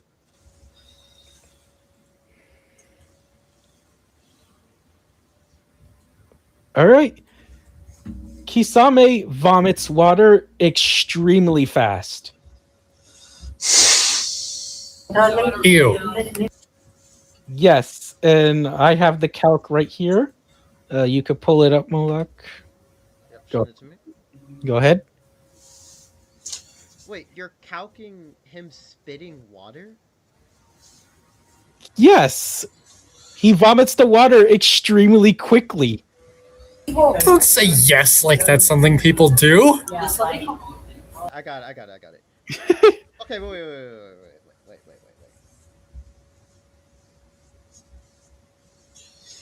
Okay, so I have a question about this cow. What is the question? First off, what the fuck? Holy shit! Yeah, but second of all, you sure? I mean, if we want to, this could be a lower end, but even in the low end, it would still be like 500 times faster than light. So Hmm. this is Kisame. Keep in mind, someone who Naruto heavily upscales, he would be way faster and stronger than him. So arguably, he can match the speeds that Luffy is giving out. It's just such a weird calc. I didn't really expect this. So you used the anime time frame of him making the water to calc it, right? Well, No? the calc did. The calcer did. Yeah. Hmm. Is there anything like for, because we have a conclusive number for, like, is there anything that you could put a number on for Luffy directly that isn't like based on multipliers?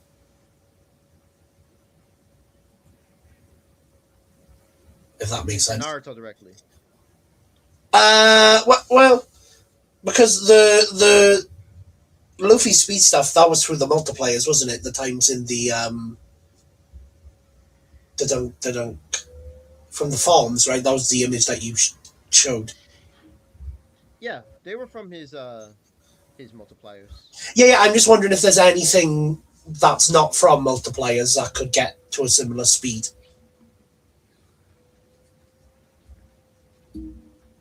I am not really a calc person, That's fair. so I'll admit I don't have like lots of numbers ready like Kagura, and I actually respect him for having the numbers ready. But I still feel very confident in Luffy's speed because, as I showed, he absolutely is like faster than light, even in the pre-time skip. So with his multipliers, I know that I can't get a direct number from his forms, but that's mostly just because Luffy hasn't really had a lot of good fights since Kaido. So it's hard to like generally get direct numbers for him So without. Luffy didn't get anything from his scruffle with the five elders. Well, the five elders are bums, so I don't really know if that counts. Oh man, the five elders were hyped up so much. I can't believe it. Yeah, it is what it is. I mean, it's not even that they're weak. It's just that Luffy was just that strong. Really turned one of them into a pancake. But if you do want something direct, yeah, I mean, I don't think I'd be able to like. I could probably find something, but I wouldn't be able to like do it really quickly. Okay. But even then, like that's just him scaling from the Kisame feat, the direct feat he had for Naruto, where he fought against Delta. That was 2,000 times the speed of light. I've got it in my Yeah. notes. I'm just saying, if you're going to have multipliers for Luffy, then Naruto should heavily upscale from Kisame because Kisame's way weaker than Naruto and way slower as well. That's fair. But keep in mind, I also did lowball Luffy's speed purposefully. So even the 5,000 times number for Luffy is still much higher than that.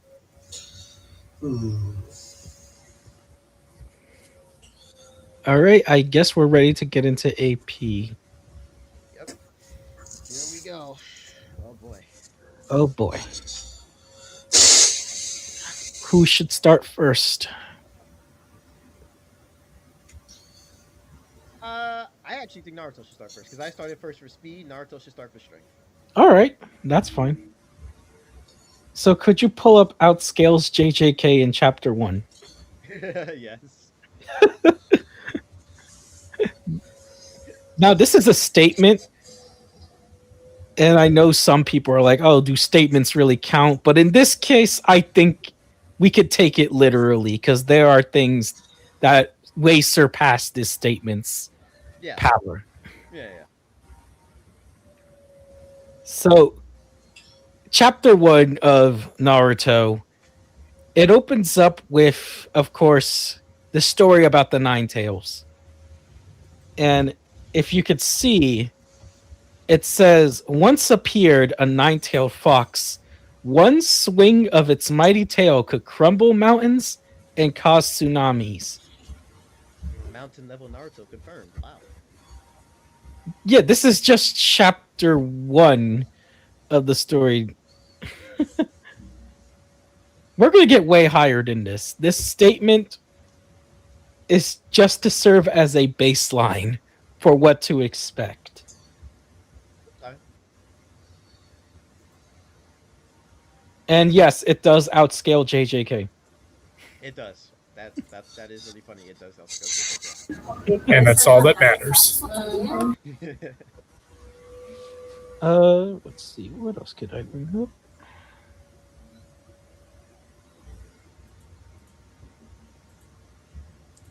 Give me a second. I'm looking through my scans.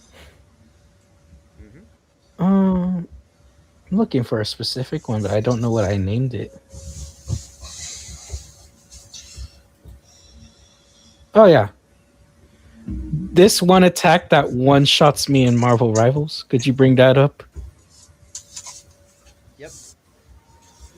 This is, of course, from the Pain arc. So before we get to the real final arc, when Pain does this, as you could see, we have large island level destruction from this attack. So obviously, One Piece is made of islands. So this attack from Pain one-shots all of One Piece. Well, all right. All right. Oh my gosh. That's Give me a sec. I'm looking to see what else I can bring up. I might as well bring up some war For stuff. reference, Kaido also was able to make something like the size of that lift into the sky casually. So just for reference sake. All right. Could you? Oh, this feat could also get small country. Depends on the calc, Yeah. but it doesn't really matter. Could you bring up I am Groot? Also the title. I am Groot. Yep.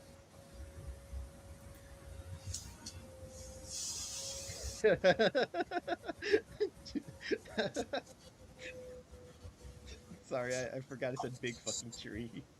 Yes, this tree. Remember this tree? This tree is huge. It covers mountains. And could you bring up the Darth Vader Slayer?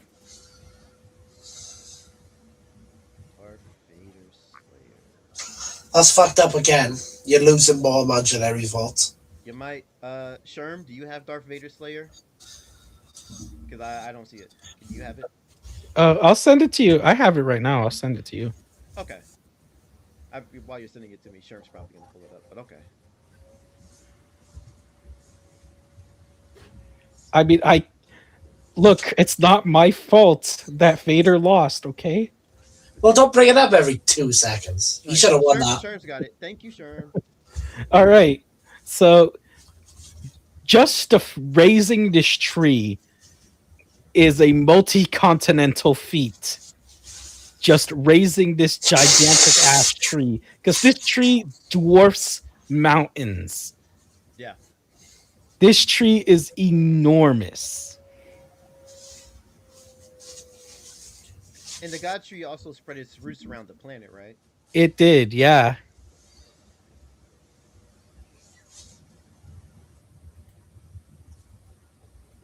Yeah, that's pretty impressive. Really impressive. Okay. Oh yeah. Could you bring up the range? Uh, the one that says I do have this one. Hang on. Yeah. I'm just trying to remember where I put it. Here it is.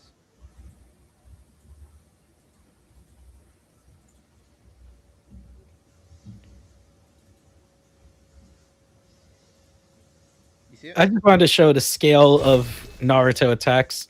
That's a tail beast bomb. All right, back to AP. The moon haunts you. The m- oh my god. Yeah, I like rivals a lot. Nice. So this is, of course, from the death battle. They calc this feat to be 18 zetatons of TNT, which is small planet level. So we're in planetary ranges now, but we're not done yet. We're not done yet. All right. Could you bring up? Because you actually played a chakra cannon. Yes, I can. One chakra cannon coming right up. Here it is.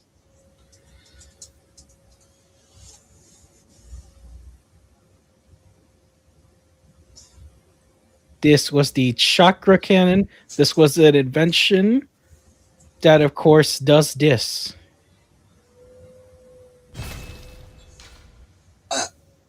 Oh, okay. Sure. Okay. How does Naruto scale to the chakra cannon? I He's mean, stronger than it. I'm assuming that it's. I mean, what does the chakra cannon just fire with?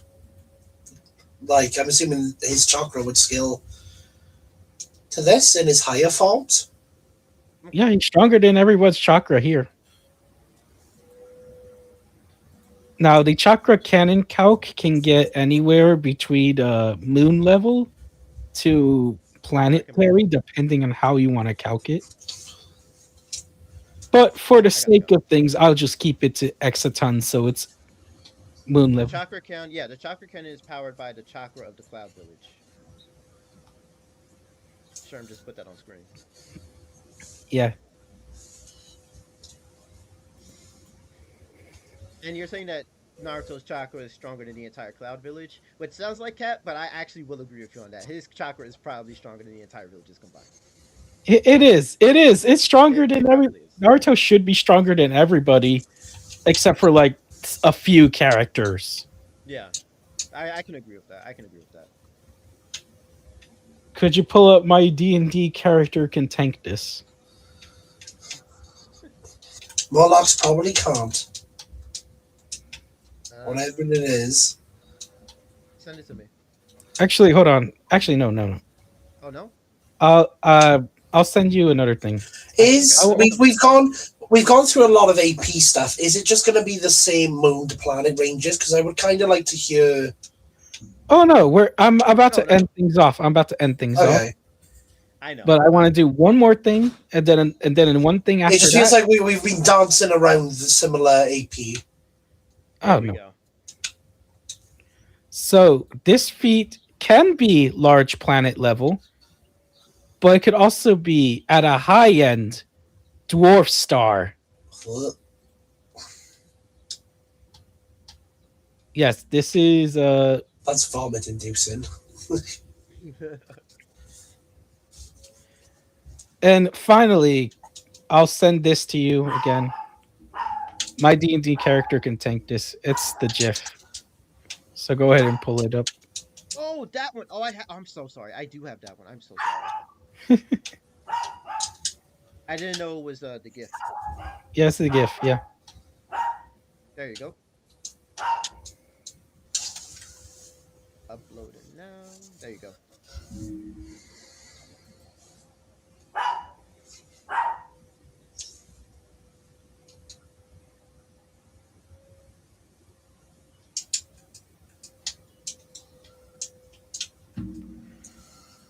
Do you have Kaguya's little explosion?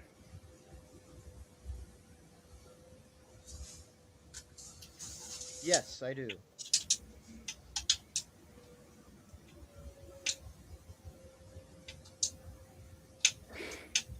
So, if you really want to take things very far, we could get Naruto all the way up to 350 foe or 3.73 foe, Oh. which is star level, large star level. There are odds for higher, but I will actually. Okay. So, endgame Naruto stats. Naruto. Oh, hang on. Let me close this. Kagura, say that again. You cut out for a bit. Kagura. Okay, am I? Oh. Oh no. Oh no. Oh no. No, not again. Can you hear me now? Yes. Yeah, we can hear You're you. good. It's okay. All right. All right, man. It's all right. It's all right. So Naruto should be in the star ranges of power with higher arguments, and I will save those higher arguments for later. Fair Later. enough. First later. Fair enough. All right. Let's talk about Luffy speed. I feel like look, not Luffy speed. Sorry, Luffy strength. Sorry. Uh, since you gave some baselines for Naruto, let me give a good baseline for Luffy. Everybody see this tubby guy? Yeah, I see him. Hey, that is Don Chinjiao, and Don Chinjiao has the funny feet. His head is a stub now, but it used to be like sharp and pointy. Like imagine Patrick's head from SpongeBob. With the point of his head, Don Chinjiao was able to, and I quote, split the ice continent. And he does this because he hides his treasure under the ice continent. Now it's debatable whether or not the continent was like actually the size of a continent. However, that's when we get into, because this does relate to strength. This is important. That's when we get into the scale of the One Piece world itself. Because even islands, normal islands in the world of One Piece, are oftentimes the size of countries and even continents. And one of the main examples we see of this is with the island Alabasta. You guys know Alabasta, right? It's the Desert Kingdom. It's gonna be the season 3 for the One Piece live action. Yeah, I can't wait for season 3. Yeah, I'm Yes, I'm very excited for it. But essentially, Alabasta has a very funny statement. Not really funny. No, it is pretty funny. When Luffy and his crew were crossing a river in the middle of the island, Vivi states that the river was 50 kilometers wide. Not long, wide. And so, using that, and also an image of the island that we get from the manga, people were able to scale that Alabasta should be roughly around the size of Australia. This will be important later. This is just an example to show that islands in the world of One Piece can be the size of continents. So it's fine to say that Don Chinjiao probably did split a whole continent, especially at that point in the One Piece story. Most characters would be around continental then anyway. So this is just an example showing that yes, the ice continent probably was an actual continent. And we will go back to Alabasta later, so just keep it in the back of your heads for now. So what about Luffy? Well, obviously Luffy should massively upskill from Don Chinjiao because he beat Don Chinjiao even before he got Gear 4. But what Luffy's real strength scales to, his real meat and potatoes, comes from his fight with Kaido. You mentioned before how Pain created that giant sphere. Kaido was able to lift an entire small island, which so many debates about how big the island is. But the island is massive. We know it's massive, and he was able to lift it. And he was able to do that like just casually, passively. He could do that. That wasn't even his full strength. His full strength was when he was swinging Luffy with his stick, and Luffy was matching it. One calc. Actually, you know what? No, we're not gonna do that calc. We're just gonna get right into it. In Gear 5, because I don't have as much numbers ready. In Gear 5, Luffy has. Where is it? Ah, here we go. Extinction Fist. So remember that island Luffy I was talking about that Kaido lifted up? So yeah, here's Luffy in Gear 5 making a fist the size of that island. And he was going to slam it down at Kaido. This is likely, not even likely, it is currently Luffy's strongest attack.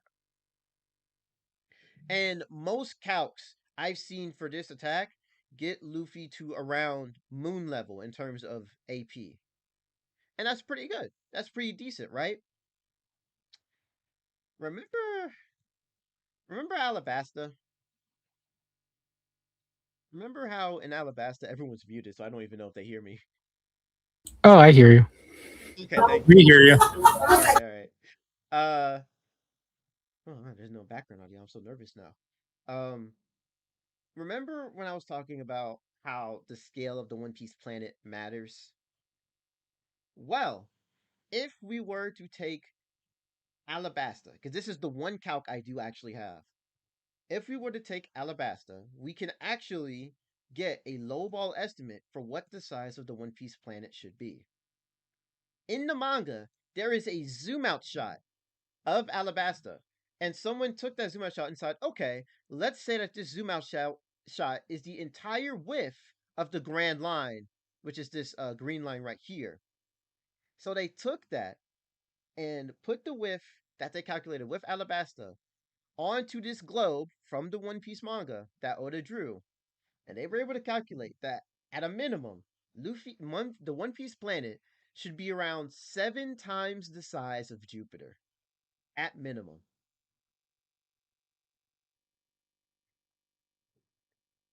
Which is around, if I remember correctly, 2/3 the size of the sun. Pretty impressive. But what this does is this actually upscales a lot of One Piece's feats. So Luffy's moon level punch now can be supersized, and I've seen people get it to small planet to planet level. Pretty impressive.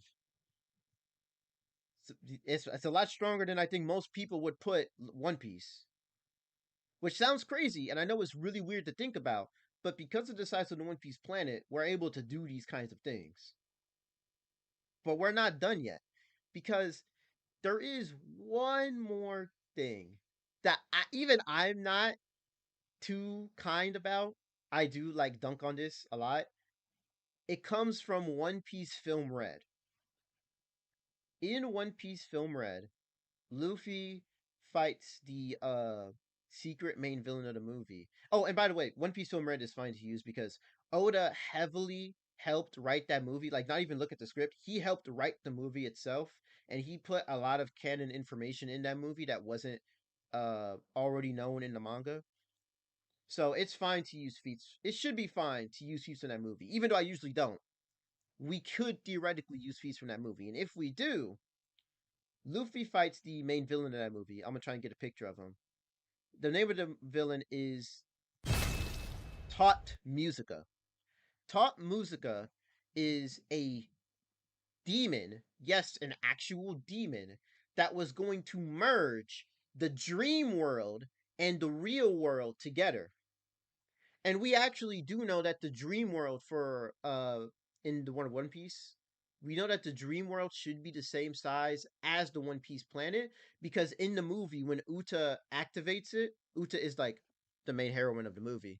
When Uta activates it, she was able to get 75% of the world's population stuck in the dream world. So we do know that the dream world should expand across the entire planet. If we take that Top Musica was going to combine these two worlds together, we can get, because at the end of the movie, Luffy and Shanks work together to defeat Top Musica. Even if you think that Shanks did like 60 or even 70% of the work in order to defeat Top Musica in that final like clash, Luffy would still scale to the full size of the One Piece planet if you gave him that movie. So, and if you did, that would get Luffy to the large planet to star levels of power, small star levels of power.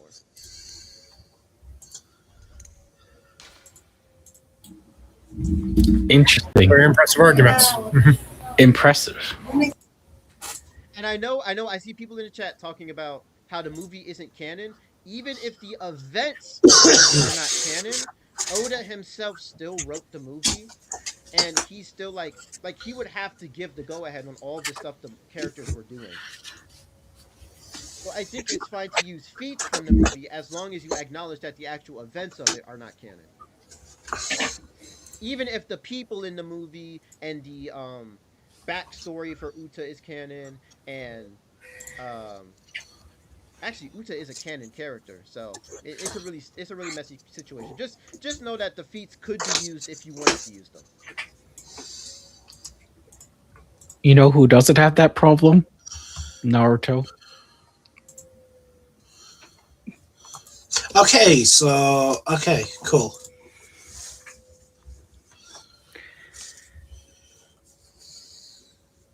You gonna I was gonna bring this up. I mean, if you wanted me to bring it up, I can. But sure, why not? Why not? Just I can't to stop cover you. If everything. you want to bring it up, you can. Just to cover everything. Could you bring up Herald level Naruto? Yep.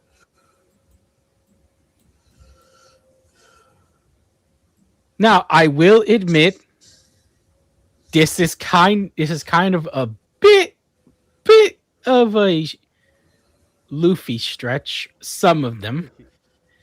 But there are arguments you can make for top tier Naruto characters to be very strong. The most famous thing is Kaguya's expansive truth-seeking orb, which could be solar system level, depending on how you take a few statements, and even potentially maybe universal. But like I said, these are cosmic level arguments, but I don't think that Naruto needs them to win. Because he already is going to be way stronger with the arguments I presented before. And yeah, that's about it. Okay.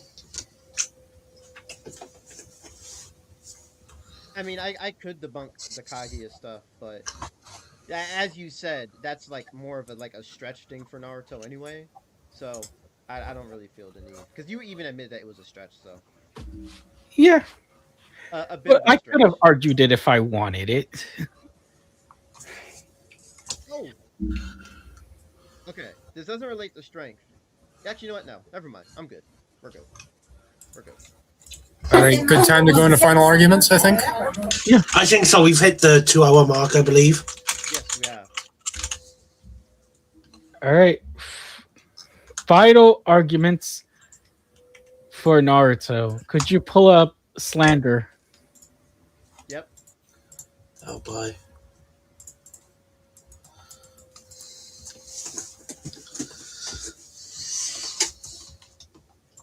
Luffy smells like garbage.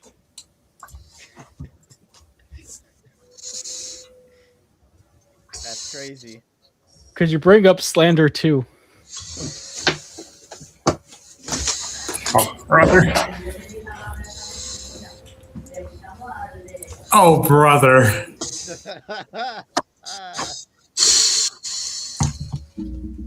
Could you bring up Slander 3? This man's just bringing up all his slander. I was gonna make actual final arguments. Okay. I hope he does actually make final arguments. Oh, I will. Don't worry.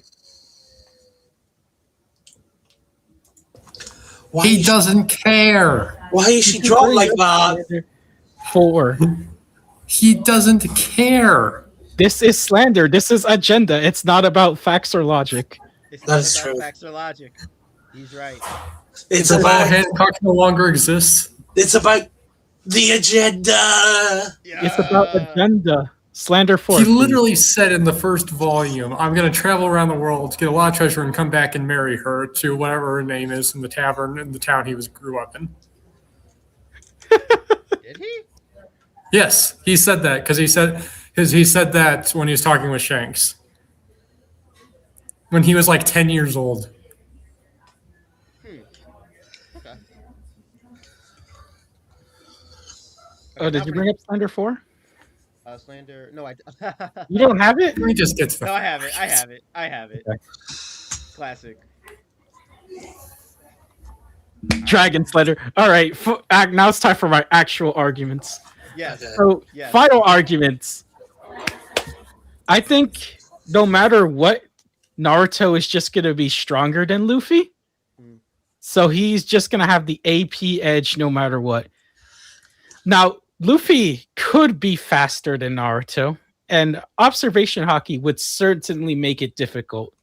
But I do think eventually, considering the range of Naruto's attacks and considering how much chakra he has to spend, Luffy's going to get hit a lot. And he does not have the durability to withstand so many attacks that are straight up nukes. In comparison to his own attacks, Luffy cannot overwhelm Naruto easily, while Naruto can overwhelm Luffy quite a lot.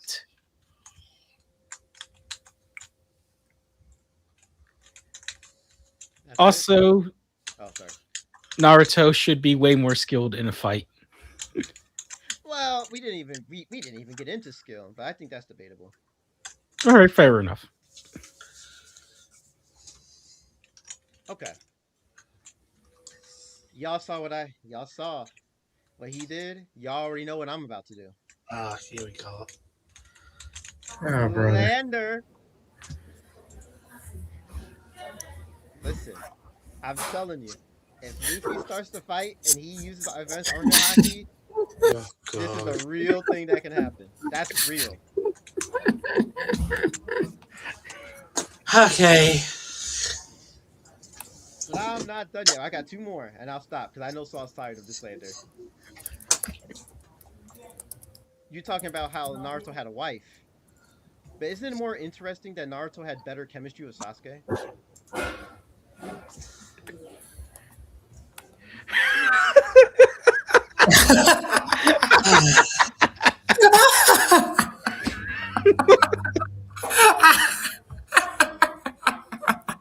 Hey, don't blame me. Blame Kishimoto. And finally, the last one. Well, buddy.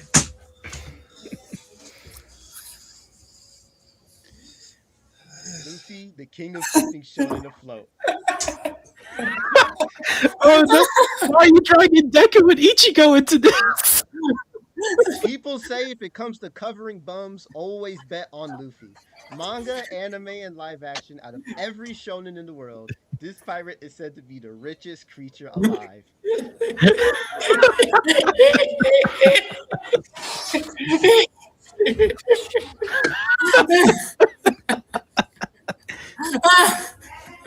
All right.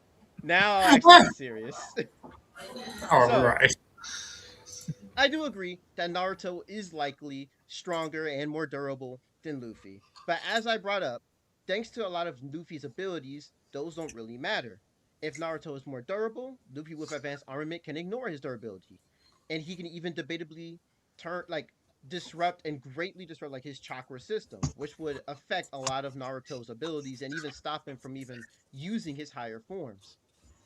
uh, Luffy. I do think that Luffy is faster than Naruto. Like I'm pretty confident that Luffy could get like should be faster than Naruto. So with that speed advantage as well as future sight, it's gonna be hard for Naruto to yes have powerful hits, but it's gonna be hard for him to land a lot of those powerful hits, especially when all of Luffy's attacks are going to hurt Naruto. We also have to acknowledge that in Gear 5, Luffy in Gear 5 can uh not only bypasses their ability by turning him into rubber and stretching him out, pause, but he can also affect a lot of Naruto's attacks to the point where he could theoretically bounce back a lot of Naruto's Rasengans and Rasen Shurikens, turn them into hits, and it would be Naruto's own attacks that he now has to dodge and interact with.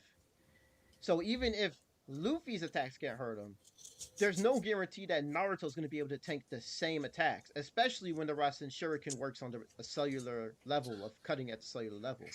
So Luffy could turn a lot of Naruto's own attacks against him. And this also ignores the fact that Luffy can grow stronger in the middle of the fight. He can grow several times stronger and faster in the middle of the fight thanks to Haki development. I didn't get a chance to talk about it, but that is something that he can do. So even if he starts the fight weaker, he will gradually catch up as the fight goes on. And for all those reasons, I think that even though usually Naruto wins, I think that nowadays Luffy actually has strong arguments for winning.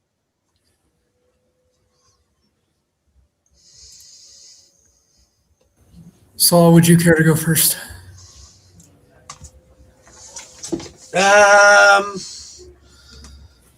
I guess. I kind of hoped you were going to go first, so I had more time to I think. can. I was being polite. I can go first if you prefer. Oh, yes, please. I'd prefer if you did. Oh, by all means. All right. So, I'm a big fan of this matchup. I know one of the characters better than the other, but I do think both of you have described everything they have very well today. On the whole, I think it is a much closer call now because of just how One Piece has been analyzed more directly, and of course, everything Luffy has been through. At this time, I'm going with Naruto still because I think he more likely can pull off a win. And I think a major part of what it comes down to is how he does not just spiritually affect Luffy in a way Luffy can't easily respond to, but also just legitimately endurance. Yes, Luffy could keep up and get stronger the longer the fight goes, but Naruto isn't going to let it go long enough for Luffy to overpower him. I think there's just enough of a gap still in their overall powers for Naruto to last long enough to win quicker. But I do think both characters were argued very well today. So my vote today goes to Naruto. All right. And, this is rough. I hate making a call on this because, so obviously I know nothing. No preconceived notions. That's kind of one of the rules we implement on cast. You both did very well. God damn it. You know what? This is super tight for me. But I'm going... I'm going to have to go for Naruto. It is unfortunate because I think you debated really well. So I think some of the stuff that you said was interesting. I think the strength gap might be a lot to where I think Naruto can end the fight a lot quicker than Luffy could. Like, keep the fight going. Like, if this was something where the fight could go on and Luffy could get those jumps in power, I feel like Luffy could take it. And having abilities such as, Gear 5 fucking transmute everything into rubber to just bounce around would be good. I don't think Luffy has any set counters for the truth-seeking orbs that well. I feel like the truth-seeking orbs would really mess Luffy up if he gets hit. I think this is really close, especially with the speed difference, which I feel speed is a lot more debatable, especially when you include like multiplier stuff between them both. Mm-hmm. And it's not like Luffy doesn't have ways to win with like the punches that, oh god, attack on like, you know, it wasn't like the cellular level type thing. It was like that wasn't his bump. That was just Gear 5 turning things into rubber on a molecular level. Yeah, no, but I mean like the punch that in his like regular forms. Yeah. Yeah. The bypass durability. Yeah. Yeah, the bypass durability punches. But this is genuinely such a close debate that I could see us revisiting this like in 2 years or so, and it could change. Right. That's fair. Yeah, I think that's probably one of the best parts about this debate is that even if Luffy loses now because it's one, right, he'll just like we know he's gonna get stronger. He'll come back. Yeah. For what it's worth, you did a really good job, Moloch. You've done such a good job. Yeah. I believe you have convinced the YouTube poll. I did. Did the YouTube poll end? I think it should have ended by now because we've both given our votes. Oh Yeah. yeah. So it is 53 to Luffy, 47% to Naruto. Convince the YouTube? You convinced the You YouTube. convinced Very YouTube. impressive. You know what? I'll take it. You convinced the YouTube guys. It wasn't a clean. So that was genuinely down to like one of us voting differently, but there. Yeah. You know what? I'll take it because I'll be honest. I knew coming into this that Luffy was like a major underdog. This matchup for years, people always like were convinced that Naruto wins, and I thought so too. But over the last year, as I've been researching Luffy, I do actually think he has a lot of good arguments for winning now. Yeah. I will say I do think Luffy takes speed. Like I was for the argument, I didn't want to bring it up because I knew I would cripple myself if I did. But there are calculations that for Fujitora's meteor speed, Yeah, I was gonna pull like, it up. Oh my god. yeah, Fujitora's meteor speed is actually insane. There are some calculations that get to like 6,000 times faster than light. Yeah, and Luffy should be much faster than that because even like Law could like interact with. Yeah, that was. Yeah, I do think Crazy. Luffy should be faster. Yeah. He's not stronger. He's not stronger He's just faster. yet. But Yeah. One Piece, the way One Piece is going, it's about to enter the final saga. Well, it's already in the final saga, so you know there's gonna be some crazy stuff coming up with Certainly. like the final battle. Yeah. And I looked up her name because, of course, I forgot. I was thinking of Makino, who is the bartender of a bar in Luffy's hometown, and she's in the first volume and then never again. And what Luffy said as a 10-year-old when Shanks' gang crew was visiting is that I'm going to become a pirate, sail around the world, find a lot of treasure, and then I'll come back and marry her. And then 8 years later, he never mentioned a word about her again. And he has shown no interest in Hancock, so... Well, I feel like, for one, Makino does reappear in the story. So, Oh, right. No, she does. but yeah, that's interesting. Mhm. I'm glad I was able to show you guys that this matchup is actually debatable. It really is. I think I like that. What I like is that I've said my piece on debates. What I like about it is the factors that are involved and how much it comes down to what they can pull off together. It's more a case of their resilience, and it shows so much how their win cons come from the growth they went through instead of just being stuff they have, which is very inspiring and all that, but it fits Luffy and Naruto very much. Oh yeah, I would, if this fight ever does happen, I would love for it to have like if it was possible, to have like a Goku versus Superman style ending. Yeah, Yeah. Luffy and Naruto deserve it for sure. Luffy and Naruto. If any shonen heroes are going to get that type of ending, it has to be Luffy and Naruto. Yeah. Well, any last words, Saul? No, I'm not gonna lie. No, I don't have any. Oh, Saul, he got Thanos. He killed me. He was so done. He just He killed me. materialized. He killed me. He killed me. No, I don't really have any last words. It was just interesting learning about both. Well, This is the ultimate pirate versus ninja battle. Yeah. yeah, for sure. All right. Well, we won't keep you guys waiting any longer. Thank you guys for. Sherm said a long cast for a long manga. Yeah. Thank you guys for joining us, and we'll see you next time. Bye bye. Bye.